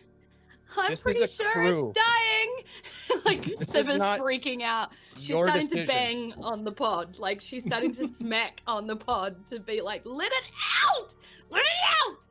She's like getting really frustrated. This is bigger than you, Levi, and it's bigger than the Banshee, and it's bigger than this crew, and we need to understand why this thing is calling to us.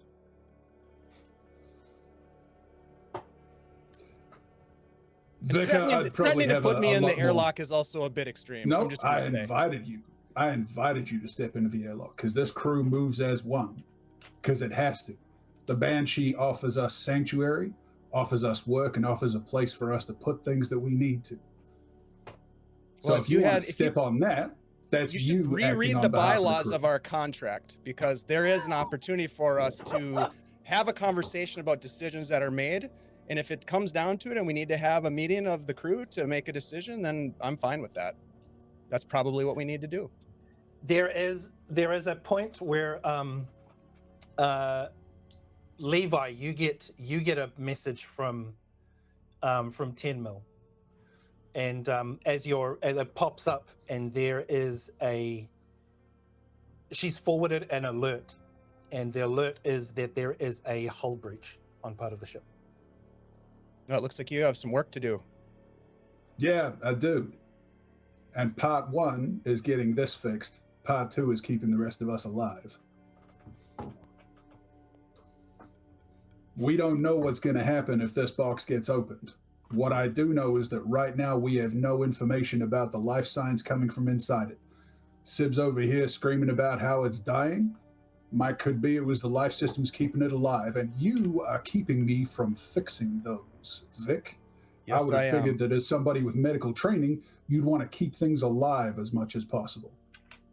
So you can step out of the way, or you can roll the dice on whether or not you're the one who kills the thing in the box. Let's fucking roll.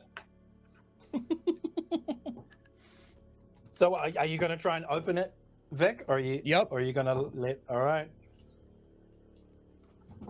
I mean, yeah, you can. Yeah. Let's go with. I think Vic is trying to open this thing. This is probably going to be a scrap roll from both of you. This is not going to go well for Vic. No, I'm it pretty isn't. sure. No, it isn't. No. No. I'm trying That's to okay. help Vic. Like I'm doing, I guess, an assist. Does that mean I take stress for Yep. you? If Vic fails this, Well, I'm rolling at disadvantage too, so because I don't have. but now that you have an assist, you just roll 1d6. Oh, okay. Luna arrives.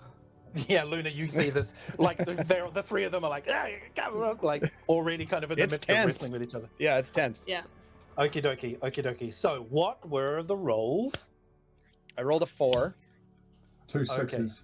Two Yeah. sixes. So so there's a point where both Vic and Luna, you can see that Vic and Sib are essentially like trying to like scramble over Levi.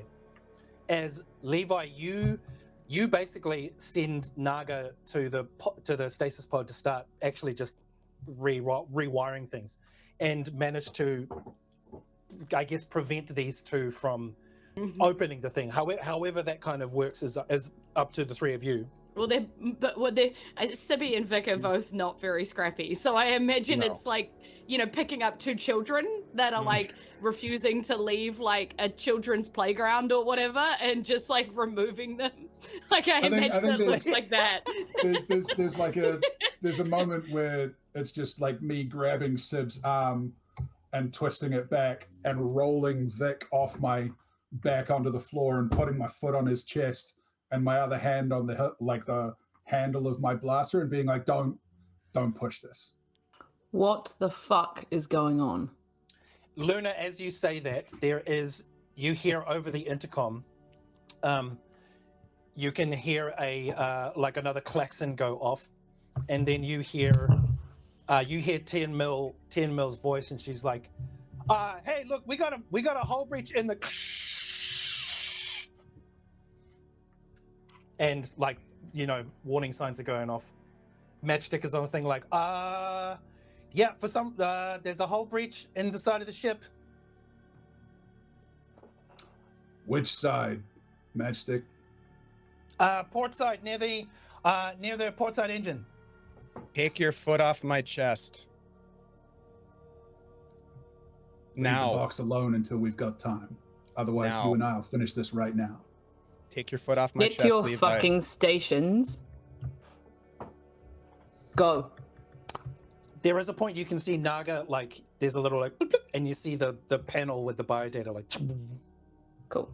Do I feel Good. anything from the capsule with my stupid weird connection? give me an attune roll, Yeah. for sure. Okay, I only get a 5. So there is a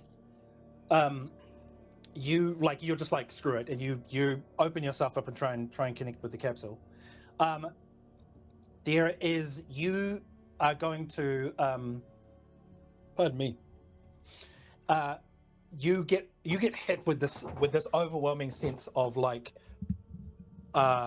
fear and danger, and it's almost like you can visualize looking into the like open maw of some creature that is about to close its jaw on your face, and just as it does, you feel your awareness pulled through the ship, through the corridors, towards the portside engine, and you can see now you are in the perspective of something outside the ship that has pushed its way through the hull and is reaching forward, and you see it look at 10 mil just as 10 mil's like and then it goes black. Okay. And I like, during this, her head sort of arched back and her eyes have gone like into the back of her head, and you know, she looks like she's like basically glowing. And then she just sort of like collapses down like people do out of, you know, sort of some sort of seizure, and just goes, 10 mil, run, and she's just screaming at them to like go, and she's trying to get herself off the ground, like being all screwed up with her legs and stuff, and she's trying to sprint, no longer giving a crap about the box for a second, like just running. Levi, you start getting like pressure warnings and sensor warnings from that part of the ship. Oh, I'm shifter. I'm moving fast as I can. Excellent. Okay. I'm slinging the blaster as I go. Cool. Okay. Vic, Luna, is anything y'all are doing? Whatever it is that I would be doing according to my job for this. Yeah, sure. We would have drilled this. Yeah, absolutely, absolutely. Would you like to? I mean, there's, from what you gather, there is some sort of breach in the ship. Levi is going to check out whatever is happening, I guess, mechanically. I mean, you're the pilot, but you're also, you know, you're as rough and tumble as they Yeah, come. 100%. Yeah. Yep. So if I reckon, so there's a potential we've been boarded, yeah. Matchsticks in the cockpit. I'll head down to the hull. Yeah, sweet. Yeah, awesome. Cool. Sib, you were heading towards the hull as well? Yeah, I just like, I don't know what she thinks she can do, but she's racing there to try and stop what's about to happen, because she saw it, right? Like, so she's like, you know, that thing cannot get in here. Yeah. Vic, what are you doing? I don't think she actually told anybody that something was boarding. She just... No, I think you just said 10 mil run. 10 mil and then ran. Yeah. Very ominous. Very ominous. But I mean, Levi can read those signals. He's like, hull breach, pressure sensor warning, like something is getting in from the outside. I thought like we'd if there wasn't an explosive decompression, then something's made a hole and caught it. Yeah. That's entirely possible that it was like, I thought we'd accounted for the 3 ships, but it's entirely possible that it's scrap. That one of the ships was hit and then hit us. Who knows? Yeah. Sweet. Yeah. So okie dokie. So for those hustling, I'm gonna need a scramble roll for all of y'all, please. This is risky. If you get there, if you succeed, you'll get there before anyone gets hurt.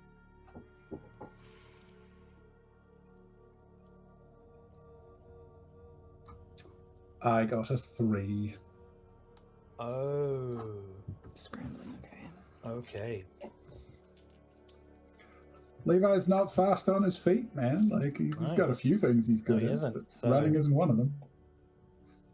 Cool. Levi got a 3.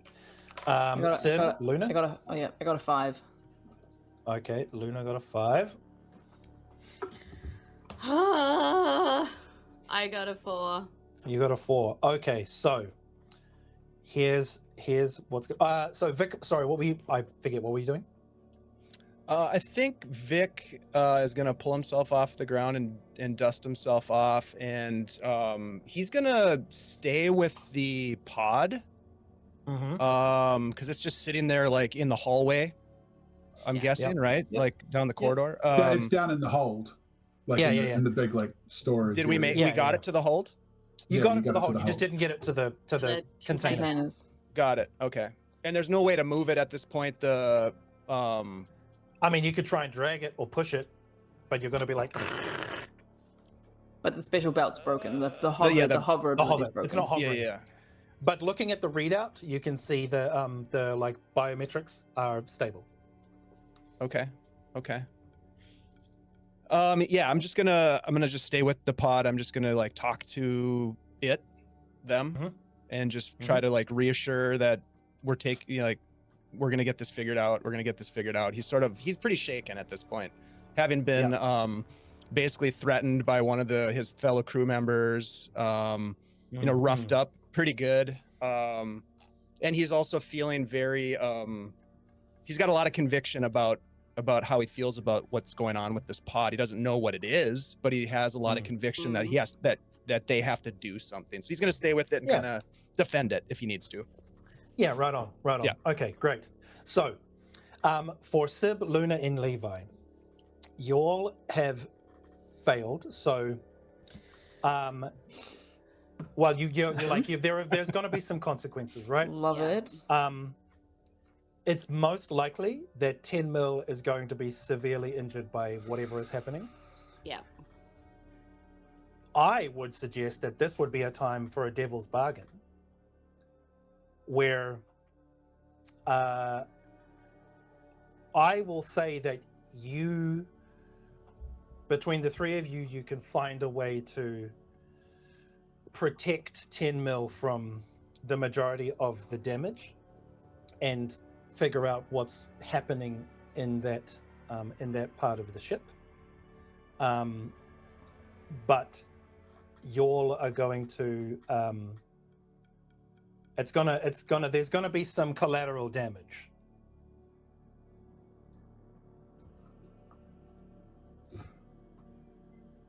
So Levi's not averse to the idea of a devil's bargain, but I think it needs to be very clearly understood that if something bad happens to 10 mil, Levi is going to be very difficult to reason with. Yeah, and I think Sibby's got investment there too, so she would obviously do anything. She's already taken a devil's bargain, so Sib's already a bit screwed up. You know, she's all in. Yeah, sure. Okie dokie. Right on. Excellent. So, the three of you come hurtling towards that part of the ship, and as you do, Levi, you can see that there is a panel that you could activate, which would essentially kind of essentially vacuum seal that part of the ship. And you're round the corner, and you can see that 10 mil is on the ground, kind of scrabbling back, and you see a humanoid form through the wall, through a breach in the hull, reaching and grabbing a hold of her leg. And it looks like it's either pulling her towards the breach or trying to use her to pull itself in. And as you round the corner, you see the head of this creature looks up and sees the three of you.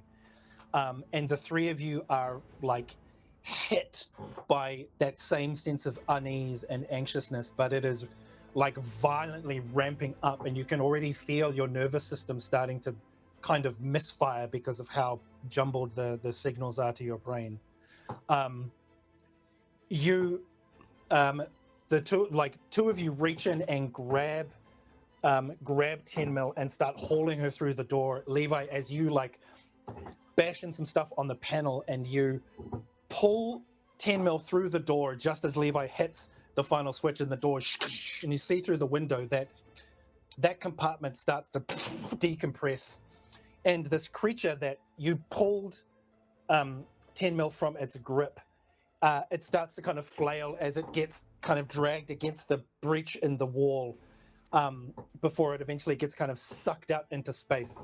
And as it does, you see like there is a part where this creature that looks like it's made out of shadow gets dragged out of this breach in the hull, and there's a moment where you can see the shadow creature appears to be pulled off another human, that a human you don't recognize, but you see a human kind of scrabbling onto the wall before they are, through the power of vacuum, they are just torn to shreds and sucked out of this breach in the wall.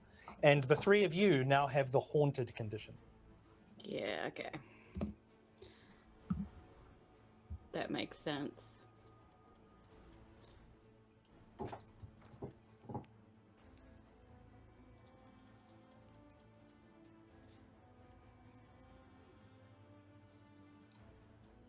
We get rid of those using our vice, eh?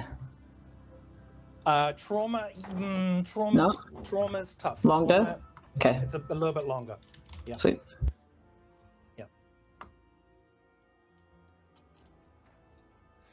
Let me just quickly double check that, because there is. Pardon me. It does mention that.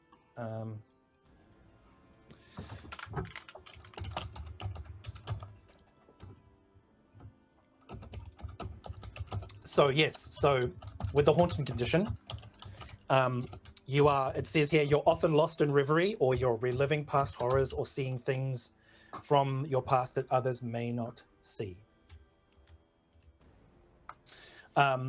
Sometimes you can lean into that trauma in an RP kind of way and earn XP from it.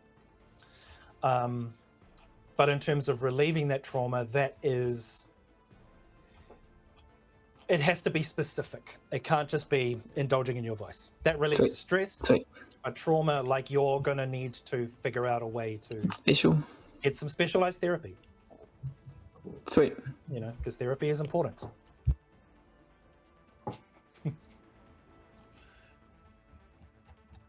Cool. Okay, so we've rescued 10 mil.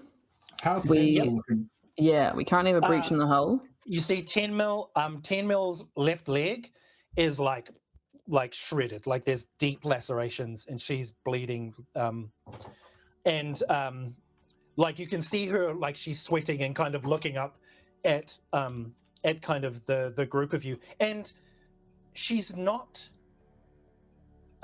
she doesn't seem as traumatized by what happened as you do. Like there's a, you know, she's got a fair bit of grit in her millstone, you know what I mean? So she's just more like looking up at you, Levi, and just being like, oh, this fucking hurts. Don't worry. I got you. And I get Naga to go down and spiral around her leg as a tourniquet. Yep.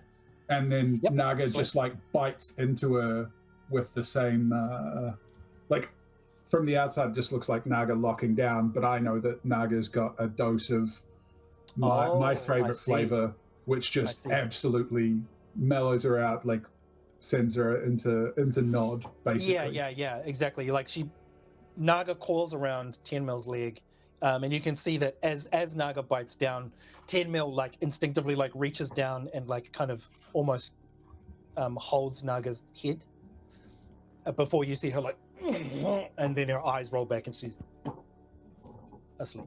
Yeah, and then I'd pick her up and move her to the galley, the nearest table. Sweet. And then just on like as soon as I put her down, just hit the comms. Vic, I need you up in the galley. Just ship wide. Yeah, as you arrive in the galley as well, Sid is there helping you. Like he's like shifting stuff out of the way, and he's helping kind of make sure that 10 mil is okay. Yes, I think Sib's like slowly backing out of this room, like real spacey, real wide-eyed, you know, like trying to adjust what she's saying. So she like backs out of the, you know, because obviously we almost lost 10 mil. And she backs out of this room and kind of looks around her and just like doesn't really know where else to go. So sort of wanders back to the capsule. And like I imagine Vic is still there, like despite the order to the galley.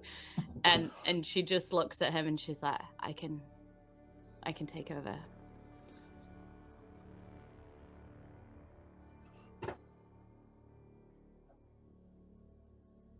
She nods and just sits.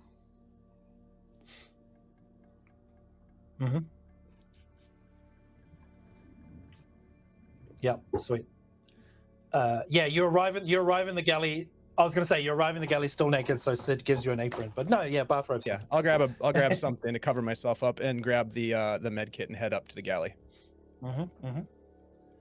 Yep. Cool. Okay. Yeah, you arrive in the galley. You see 10 mil, unconscious. Like at a quick glance, definitely not dead. But Naga tightly wrapped around a horrific leg wound. Tell me what we got here. I'm gonna start getting a pulse. I'm gonna do all the things, heartbeat, pulse, all the vitals real quick. What happened? Yep. What am I looking at here? It was some creature coming through the breach. It had, like, dug claws into 10 Mil's leg. Oh shit. Sib and Luna managed to pull her away while I vacuum locked the room. As it turns out, it was some kind of weird, shadowy presence wrapped around another person, but look, decisions were made. All right, It was that or watch release 10 Mil. Naga. Let me take a look at this. So yeah, like the tourniquet Naga that's acting as would loosen up. Oh shit! And then I'll like grab some bandages and just put pressure on the wound immediately and start to sort of like examine it.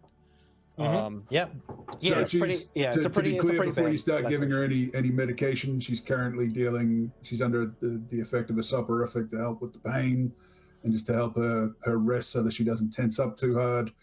So anything you're doing, just be aware that that's where she's at. Just let me do my job, Levi. I'm I just got giving this. you the information. And he'll get to work like whatever he needs to do to kind of get her stabilized. Yep. Yeah. The biggest threat is the bleeding. The laceration's pretty deep. And you do some quick like diagnostics and scans and stuff. And yeah, whatever Levi's given her is like strong stuff, but it means that her heart rate is pretty soft. So I'll run a tox scan just so I know what it is that he gave her, and then I'm gonna sweet. I'm gonna stitch her up. Yeah, you bet. Yeah. Make a doctor check for me. Is this when we learn what Levi's had on him the whole time? This is maybe. This is a controlled. Yeah, 6. Awesome. Right on. So you managed to figure out where the laceration went. It went pretty deep. 10 Mil probably won't be walking on this leg for a while. But she's gonna keep it. The leg is. She's not gonna lose the leg. No, she's not gonna lose the leg. I've already cut off one limb during this campaign. I don't want to cut off a second one. But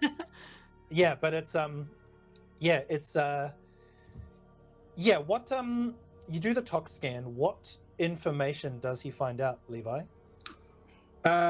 He would find out that basically what she's been dosed with is very high purity, kind of like a morphine analog. So it's an opiate that's basically designed to numb everything.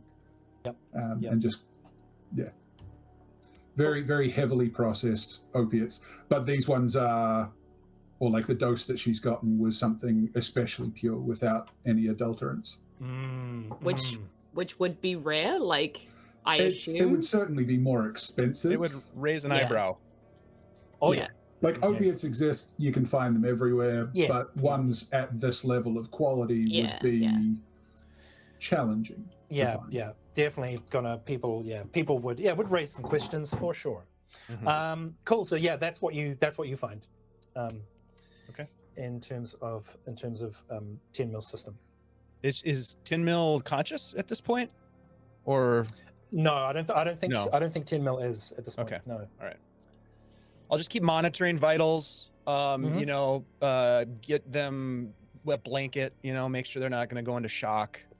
Keep them warm. All that kind of stuff. That a combat medic would do. Yep.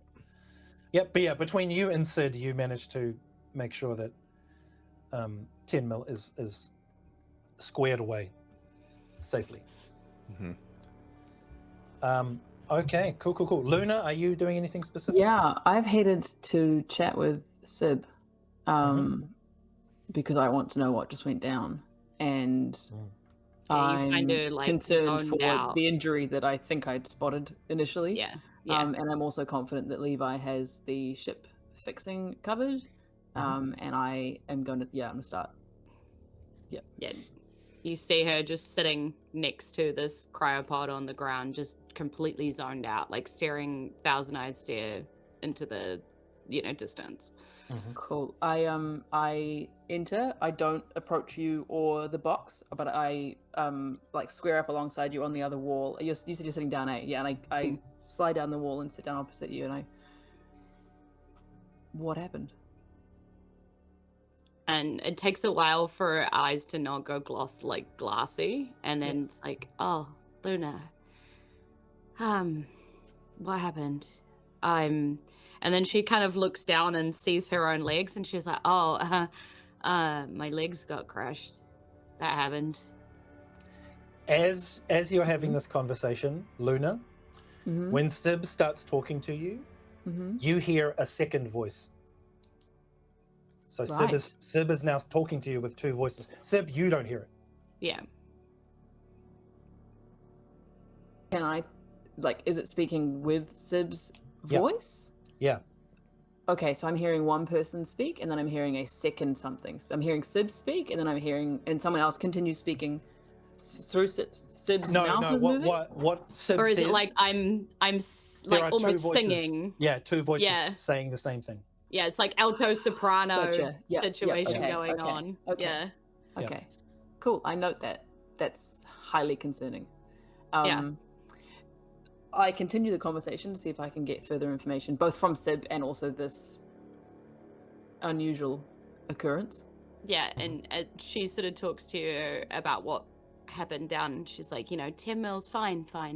And, the creature I saw had like this weird shadowy effect on it. It looked like there was like two people there. Loki, do I think Sib's having a stroke? Or is it pretty clear that it's something different? Okay. No, definitely not having a stroke. Okay. The fact that there is a... Do I think I'm having a stroke? Yeah. Maybe. It's possible. You're like, did you like take a knock to the head? Yeah, I feel like I slept pretty well and got up this morning and I had a really good morning and I had a really bad last 10 minutes and Sibs keeps talking. She's like, basically she doesn't know if we killed an innocent because there was something hanging on to it. And she's trying to explain that as best she can to someone who didn't see it. Thank you, Sib. I did actually. Oh yeah, you did bit. see that one. I was Sorry. there. Apologies. No, that's okay. Yeah. I want to go back to before the hull breach, when I came in and you had your legs crushed, which sounds very painful. And then Levi, everyone, you were all in a fight? Yeah. Why? Because it's alive. In there. What is alive? I don't know, no. But it's scared. And in pain. And I need to do something, Luna.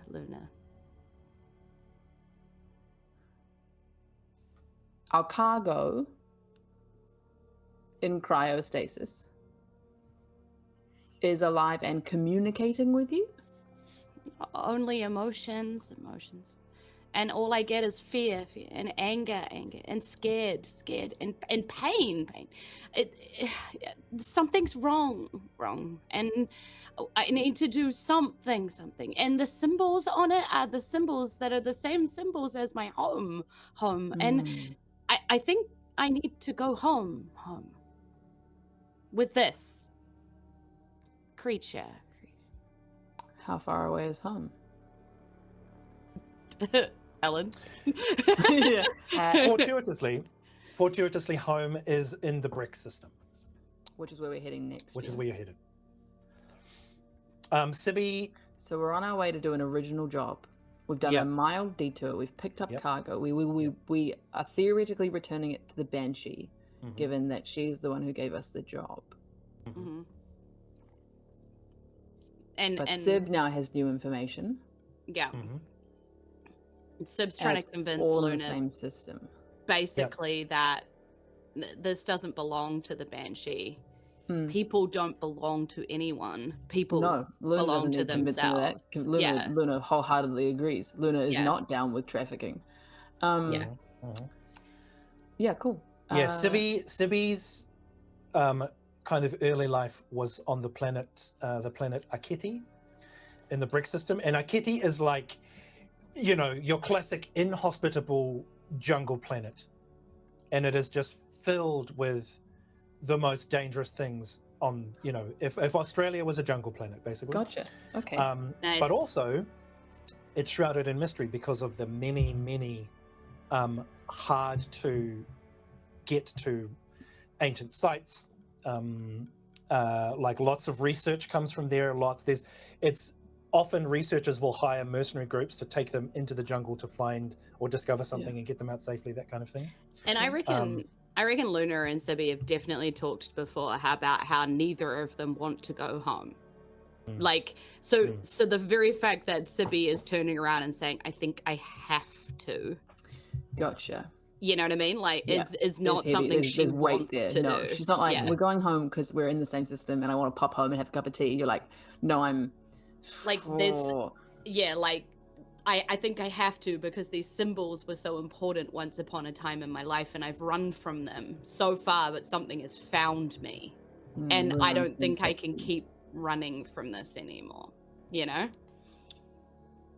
Okay. Thank you. Luna, from the kind of the telemetry that you and Matchstick worked out, now that you're factoring in Sib's planet Akiti, the signal you were originally sent to find is closer than Sib's planet.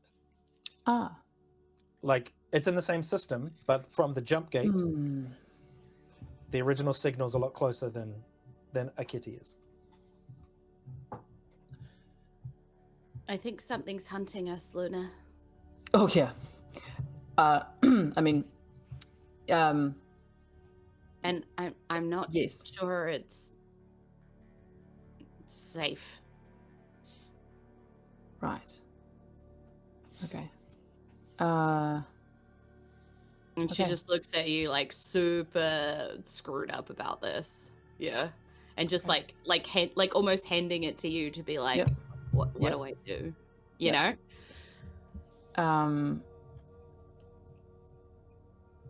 I'm going to call a crew meeting rather than decide this unilaterally. But we'll put all the facts on the table to the crew in that meeting. Including that possibly in picking this cargo up, we possibly need to go to Arcady more urgently than we need to go to, even though it's further. Yep. I'm sorry. What are you apologizing for? I feel like if I hadn't touched it, we could have just handed this back to the Banshee and been on our way, right? But then we wouldn't have known, would we? So I think maybe you touching it is a... Do you know that you're speaking in echoes? What? What?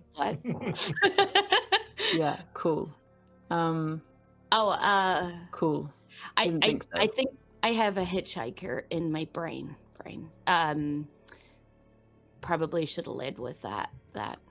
And did you pick up this hitchhiker when I touched the pod? Okay. Sorry. No need to apologize for things that it's a waste of energy. Okay. I don't feel like I can't make my own decisions, but I didn't know that I was talking in echoes, but I believe you, Liu. Yeah. I'm thinking maybe no one touches the container for now, and we head to your planet, see what more information we can gather. See if we can remove this hitchhiker. Can we put a blanket around it or something? It's really scared. Yeah, we can put a blanket around it. Yeah. Okay. And she sort of stands up and she sort of looks at the, pod, and then she turns to look at Luna, and she, much like Matchstick, kind of launches herself for a hug You know, like Luna's like, today is not my day. Wow, yeah, it's hungry. yeah. But then Matchstick was kind of upset earlier, so Luna's like, oh my god, pet. Yeah. Pet.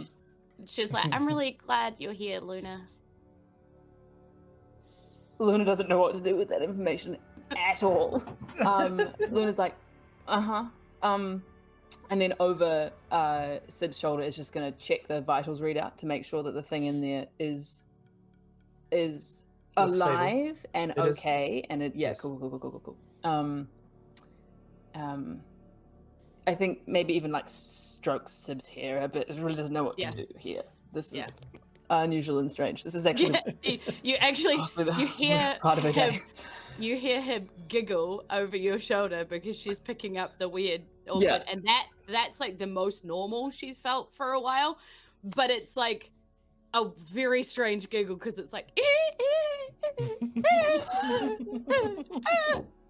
like it's an echo and it's very odd. It's unhinged.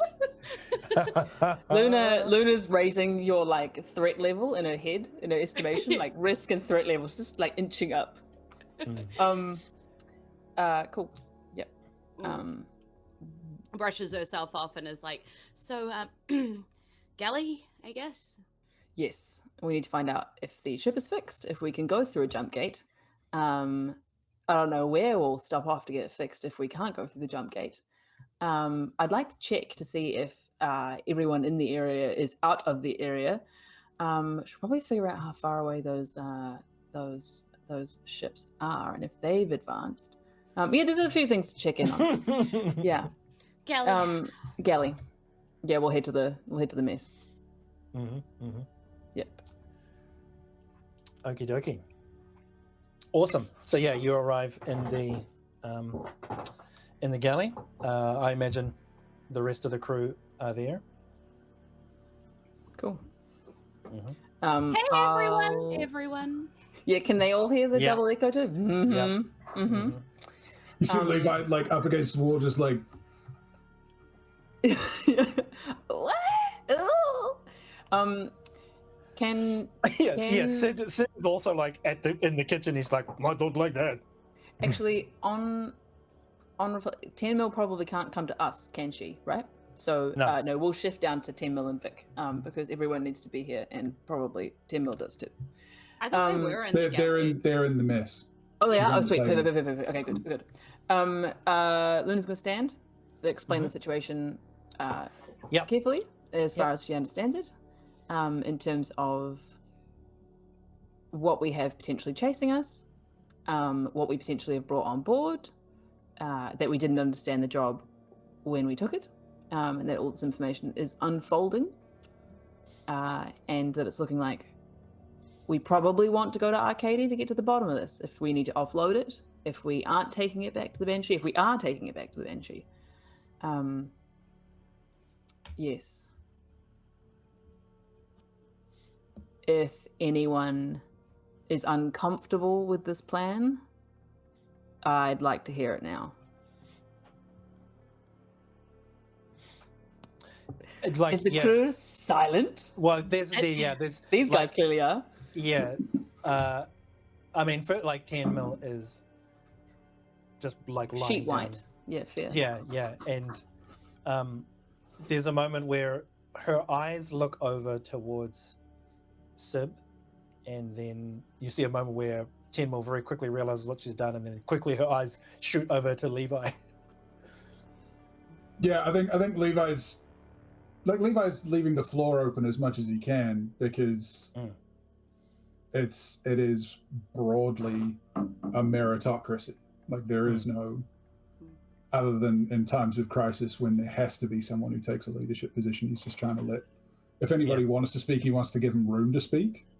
Yeah, like the other crew members, like Charlie and Tony and Matchstick, instead they're all just like, hey, part of the ship, part of the crew. And at that point, Levi's like, so just so we're absolutely clear, we've picked up this thing at the behest of the Banshee. Prior to that thing, we'd never been breached.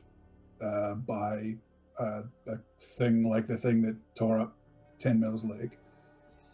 And now the decision that we're trying to make as a crew, just so I'm absolutely clear, is that the thing that has hitchhiked, best case scenario, hitchhiked in Sib's head, wants us to take us further away from the point where we drop this box off, while we have an entity that we do not know what it is. We have no information on what it is other than Sib, who, by her own admission, is not entirely herself. All we've got is her telling us that it's in distress, while its vital signals that we're getting from the sensors in the cryopod do not indicate any distress. It indicates that it is stable. Yeah, and Sib's giving Vic like eyes because she's not going to drop that Vic also knows, but she's like, back me up here. Yeah, you know? Vic's just waiting for Levi to end his monologue. Like I just want to be very clear on the information that we're dealing with here. Yeah. I'm not saying that we should do a thing or not do a thing. I just want to be absolutely clear on the information that we have and where that information is coming from. I think the information we had prior to Sib possibly being hitchhiked. Sorry to talk about you like you don't have a voice, Sib. Oh, it's okay. I have 2 voices now, apparently. Yeah, it's spooky. Who knows how many more you'll pick up? Spooky as fuck. Is that Sib recognized the symbols prior to touching the... Sib recognized the symbols. Sib has known the symbols her entire life, and that home is where Sib will find out more information on these symbols. That's the I heard it I'm too. operating on. I heard What? the voices. I heard and felt the pain, the agony that this entity or entities, whatever and whoever this is. And look, to be fair, whatever this deal was that was made with the Banshee was not made with a vote of the crew. It was not made with a discussion of whether or not we would take on that job. It was made unilaterally. Now, I respect your decision, Levi, in many circumstances, but I think Sib's right. I think that there's really, it would be irresponsible for us to not try to better understand who this is and what their needs are. If we deliver this to the Banshee, we lose any sort of influence on doing something good here. I'm not currently discussing whether we're delivering this to the Banshee. I'm discussing whether we go to Arcady to gain more information. I understand that. We can have the discussion over whether we deliver it to the Banshee once we've gained more information. It might be that the information we gain makes it whether we don't even have to have a discussion about it. Honestly, it's kind of what I'm hoping for. At the moment, that will have ramifications as well, just so that we're all clear. There are going to be ramifications if this doesn't get delivered, and so we all need to go in this with eyes open. And I've had to spend about 5 minutes just now really contemplating the thought of never going back to my favorite bar. Yeah. Yep. Okay.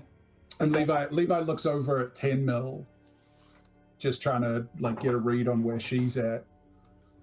He's like, look, I don't know what's up with all of the spooky shit. I don't get it. That's not my thing. I don't have access to it. What I know is causal chains, and I know problems, because that's what I do. When there is a problem, I try and find out what the source is.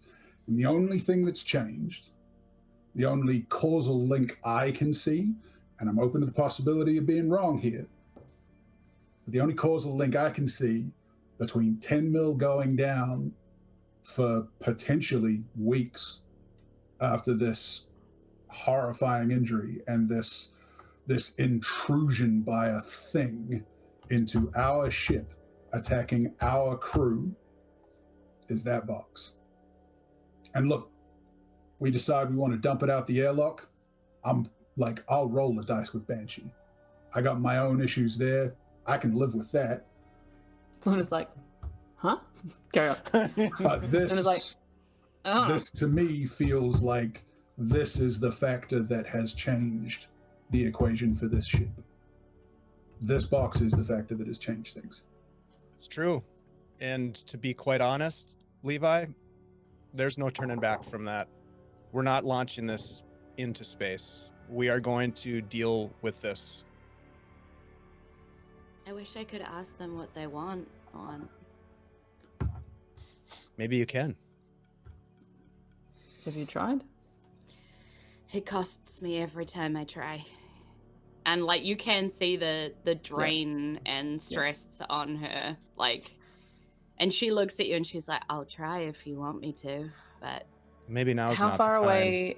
How far away, Ellen, are we from Arcady? Say, like, with the jump gate, is it a day's travel, a couple days travel?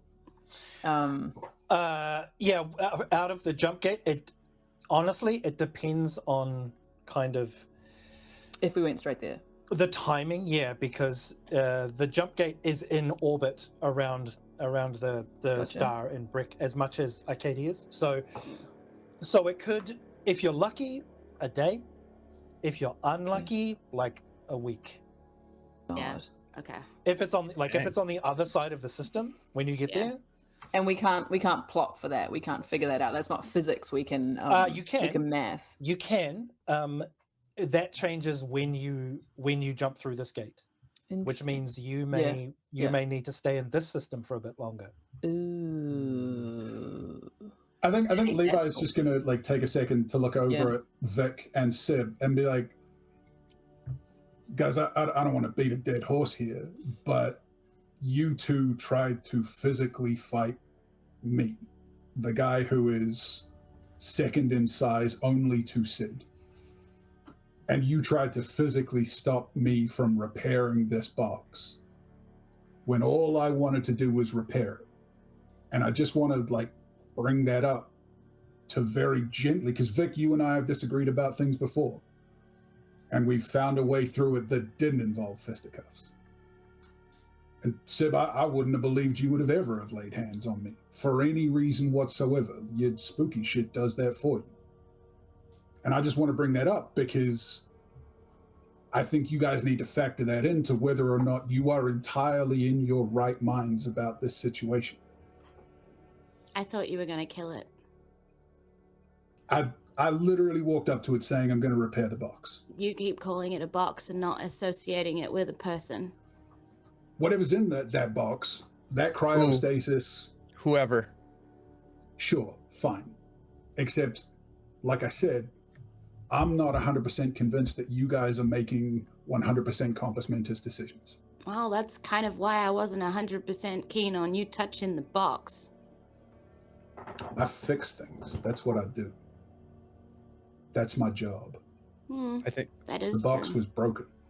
the best way to And we fix don't this know what's in it. situation is to find out what's going on, what's in there, what's the connection to Sib's homeland and the research that was being done there. That's the fix. Okay. Then Also- my position is then we keep that box stable. That's what I'm saying. We keep it stable. I would Because fight. all of the information that I have access to from that box says that whatever's in it is in a stable state. You Now, do we not have fuck all with the the box. information, I'm afraid. And I And know that's what that's I'm not saying. easy for you. I know that's not easy for you, Levi. None of us have all the information, but there's something that Sib experienced and there's something that I experienced that is inexplicable at this moment, but significant enough for us, for me. And I apologize for me to feel that strongly. You know me, Levi. I'm not gonna say sorry for fighting. I will say sorry for not thinking that you were actually going to repair it, but I would fight like that to save any one of our lives. And I truly believe that I was fighting to save a life.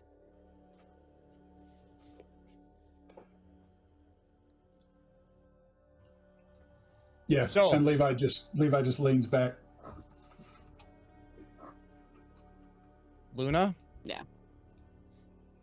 Do we call a vote or what are we doing? Should we check Are the we bylaws? going to? Maybe we should check the Are we bylaws. going Where's the to- charter? Hey, Sid, grab the charter. I guess Okay. it's just. Are we going to It's in the Arcady 3-ring binder. or not? Let's start there. Yeah, I so think, we go I to. think we go to. I think we go to Arcady. I do too. Okay. I guess I really am going home. At which point Levi goes, I just want everybody to be very aware that if this goes wrong, I reserve the right to say I told you so until I die of oxygen deprivation. Luna, with all of her like very serious crew conflict aside, looks at Levi and then rolls her eyes with everything that she has in her as a Like- sister. To be like, you Full body dick. roll. And I think Levi would look back at her, and the look that he would give Luna would be like, I hear you, but I have deep reservations about this decision. And I think those, and I do think those, the reservations are fair. It's the twin comms. Yeah, Mm. yeah. Luna's like, we're off to get more information. We're off to get Also- more information. Yeah. Also, Jules thinks that you should have reservations about crazy ass Sibby and Vic because, if somebody What- doesn't keep them in check, What things are Luna gonna is get never insane. going to do is open this box right here, right now, and Yeah. unleash whatever could be in here Yeah, on yeah, our ship in an enclosed space. We're Right. gonna go to Arcady, get some more information. We're Yeah. gonna put a blanket on the box. We're Yeah. gonna make sure the person in the box is, based on their vital signs, as happy as possible. Yeah. They've And clearly they've been in the box symptoms of it. potentially a long time, given it was dusty, feeling potentially very unhappy, but they are still alive, Yeah. as far as we can tell. Sib leans over to Vic and goes, Yes, sorry. I promise not to touch the box. And just kind of gives you like an eyebrow, like, I had to, Yeah. Yeah. As How's the Luna- patient? Oh, sorry. How's the patient? Stable. They're going to be limping for a bit. Oh, they'll be fine. I'm sure they'll find somewhere nice to rest. And I tap, Tim Mill's hand. Like, just as I say that, I'm sure that there'll be somewhere comfy that someone will sort out for them. Yeah, you're having this conversation, and you give her like the tap, and there's like a subtle 10 mil just like grabs your finger. Yeah. And gives it a little squeeze. Yeah. Levi's like, yeah, I'm pretty sure we can find some light duties for a while. Light duties. Already back to work. So Yeah. rough. Yeah. You see, Tony's already like lit another cigarette. He's just like, God damn it, double the amount of work. Go. Tony, look, it's you and me down there. It's we're both going to be doing this thing. We can bitch about this somewhere where 10 mil doesn't have to feel guilty about us bitching. She knows. Yeah, you see him. He's like, there's a moment where he drops his scowl for a moment and looks up at you, and because he's tiny, he looks up at you and he's just like, "You got it, boss," and like hustles ahead of you. Vic will reach down and just sort of like, pat Tin Mill on the shoulder. Just be like, hey kid, you're going to be all right. A little bit of rest, and don't worry about what Levi said. If you look at the charter, the bylaws explicitly state that anyone that's injured while in the line of duty is entitled to a little bit of R&R. So I want you to be very careful. And if Sib, do you think you'd be willing to maybe keep an eye on Yeah, Tim no, Mill? totally. I think hammocks are probably not a great move with the legs like this. So, I'll selflessly give up my bed. There we It's go. fine. Yeah. As Levi's heading back down to the engineering bay, he just looks at Sib real hard. And he goes, Luna, you've got my vote. Whatever you think best. And then you just shift. Yeah. There's a moment where 10 mil has like it's kind of a lopsided, kind of soporific grin on her face, and she's like, "Thanks, Doc." Yeah. She looks over at you, Sib, and she's just like, Doctor's orders. Yeah, what a shame. Guess I'll sleep on the floor. It's like you get Sid's like, no, it's fine. I will make you another bed. It's okay. Yeah. Right on. Okie dokie. Okay, so you all filter out into the rest of the ship. Luna, you get to the cockpit with Matchstick, and he punches in some numbers and does the calculations, and he says, so if we get to the gate, if we go through now, Aketi is like 4 days away. We could, if we want to wait, we could probably, there's a spaceport at the gate. If we want to wait there for a day, that'll bring it a bit closer. How much closer? Like Is you're it talking, 4 days to a day and a half? Is it 4 days to 2 days? Is it 4 days to Like- 3? we're looking at maybe 2 days. So we'd drop a day, right? We'd save 2 days, and we'd potentially have the ability to repair the ship, given it potentially That's true. won't make the jump anyway. I mean, it'll make the jump, but it'll be, yeah, we would definitely need to stop somewhere on the other side. Yeah. And, I'll page down to Levi and just be like, spaceport. To make everything easier, I don't know if I need Done. it. We can just hang in orbit near the Yeah, jump already gate. hung up. Yeah. Like, Looks over at Tony being like, this bitch. you see, Tony's just like, I have a sister back home. So you understand that I'm the only one who gets to talk about it that way. No. You can agree, you can't call her that. Hey, look, it's fine. At least, I mean, I'm sure your sister's a wonderful woman. no, she's a bitch. I hate her. I will accede to your superior knowledge there. Hey, no, don't get me wrong. Luna's great. You two are fantastic. Well, much better than my sister back home. She's a real piece of work. Only concerned with marrying up, if you know what I mean. I mean, I can't blame her, really. It'd be nice to have a workshop somewhere nice and, relatively calm atmosphere, pleasant weather in the warm months.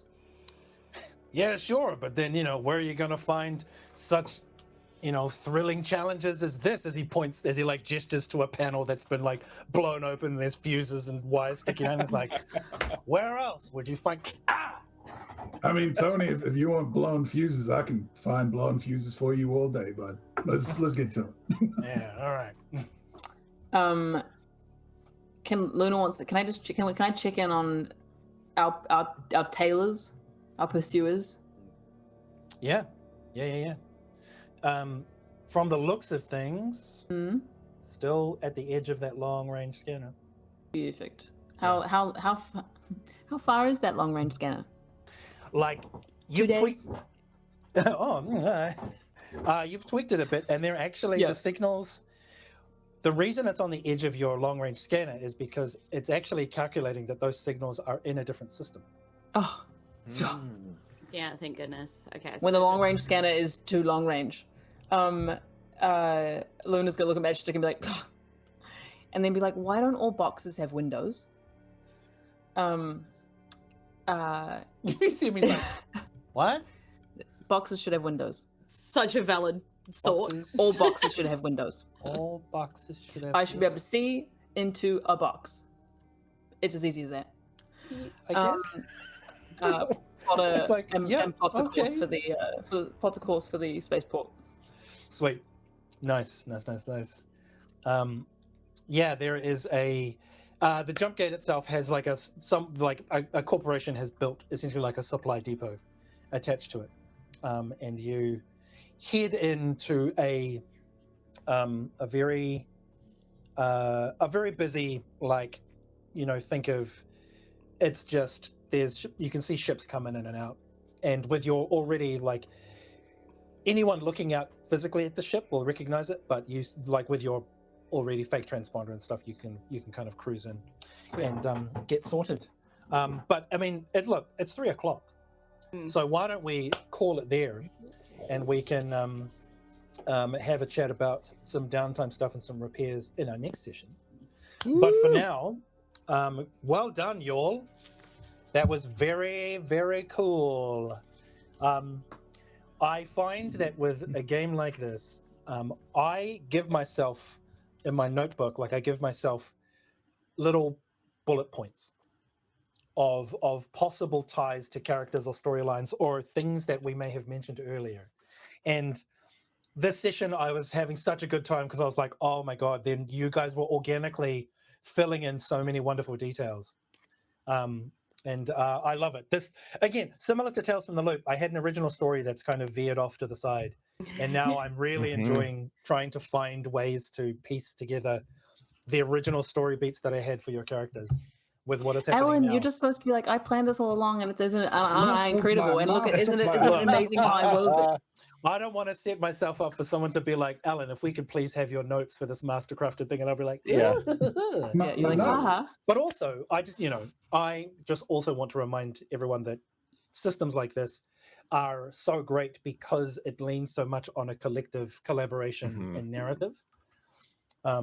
And I love it. Y'all are some amazing storytellers. I love it. Oh, the It's relationships between these characters are quite complex, I would say. Yeah. Which is Yeah. really Yeah. fun. Yeah. Really fun. Yeah. I was thinking about it. I was like, the conflict that arose came from two sets of fundamental values and a complete potentially misunderstanding, or at the very least, it was both beautiful and real. also It was like I was so sitting. Yeah. And just like the stress of it, and like because you're under such heightened emotion, you just you kind of are illogical in some ways too. You know, like you're just like definitely. just do the thing. You don't know what the it thing made is. so much sense. Like all of that, Yes, all of absolutely. that like conflict, everything was contextualized so perfectly. Yeah. You know what I mean? Yeah. So this, as you were saying, Yeah. Alan, this group is very adept at telling really cool stories. So very stoked about it. Yeah. Excellent. Nice. Well, yes, that's us for today. To those folks watching now and in the future. Thank you very much. Ellen is a hitchhiker. No, Alan, you have a hitchhiker. What are you talking about? Everything's fine.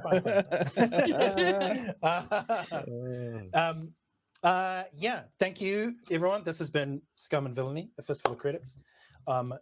Yes, we've got a couple more sessions coming up, and I'm looking forward to seeing where this goes.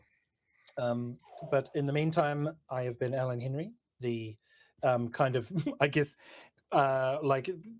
narrative guidance beacon for this ridiculous story that these wonderful people are telling. And Security light. security light. Like, they're saying stuff. Write it down. No, it's yes, I'm Allan Henry. I'm a thoroughly strange person. I do a lot of performance capture. I was King Kong and the Scar King in the Monsterverse. I was the Cocaine Bear, and I'm also you're about to see some of my work in a Minecraft movie, which premieres soon. I'm very excited for it. It's going to be a very silly film. But other than that, I enjoy being a big goofball dad. I play nerdy things like tabletop role-playing games and video games, and telling stories with these wonderful people is an absolute joy. But that's me. I will shuffle along this time to Emily. I'm going to hand off to you for this one. I'm Emily. Thank you so much for listening, watching now and in the future. I don't have a hitchhiker. Well done, Emily. I'm a narrative witch across many forms, tabletop role-playing games being one of them. Today was an excellent session, and I had a really good time. And I'll pass over to Josh. Hey, I'm Josh. I'm a giant geek. I have been playing Levi, Luna's twin brother. It's been phenomenal fun. I'm going to need to go take a walk around the block to get my pulse back down into human ranges. It is always a pleasure to play, to tell these stories with a group of phenomenal storytellers, and it is my pleasure and my honor, and I look forward to where we get to in the next couple of weeks. And so I'm going to hand it off to the spooky witch herself, Jules. That's me, Jules from NZ, Spooky Witch. Fate of Eisen podcast, Dungeon Master, real life bard, and giant RPG fan. Obviously been playing Sibby the Mystic, and I play a whole lot of stuff in other places as well, including a new podcast which is in the process of being recorded called Grow Up, Run Away. So look out for that coming out in the next few months. We've already taken a huge run at it. We've got 6 episodes in the can, and I'm really excited that it'll be coming out soon-ish. Yeah, it's gonna be really cool. And yeah, just keep an eye on my Instagram feed, I guess, if you want to see some serious on the regular. Wow. Hit me up on Jules NZ. That's just the letters. Yep. Love being here. Thank you so much to Dave, the superstar who has invited us all here, and I'm gonna throw it to him. Thank you so much. You guys are brilliant, and I love you all. And I like where we can take things now that we've played some games together. We spent some time together, and yeah, this was great. I love emotion. I love when it feels real.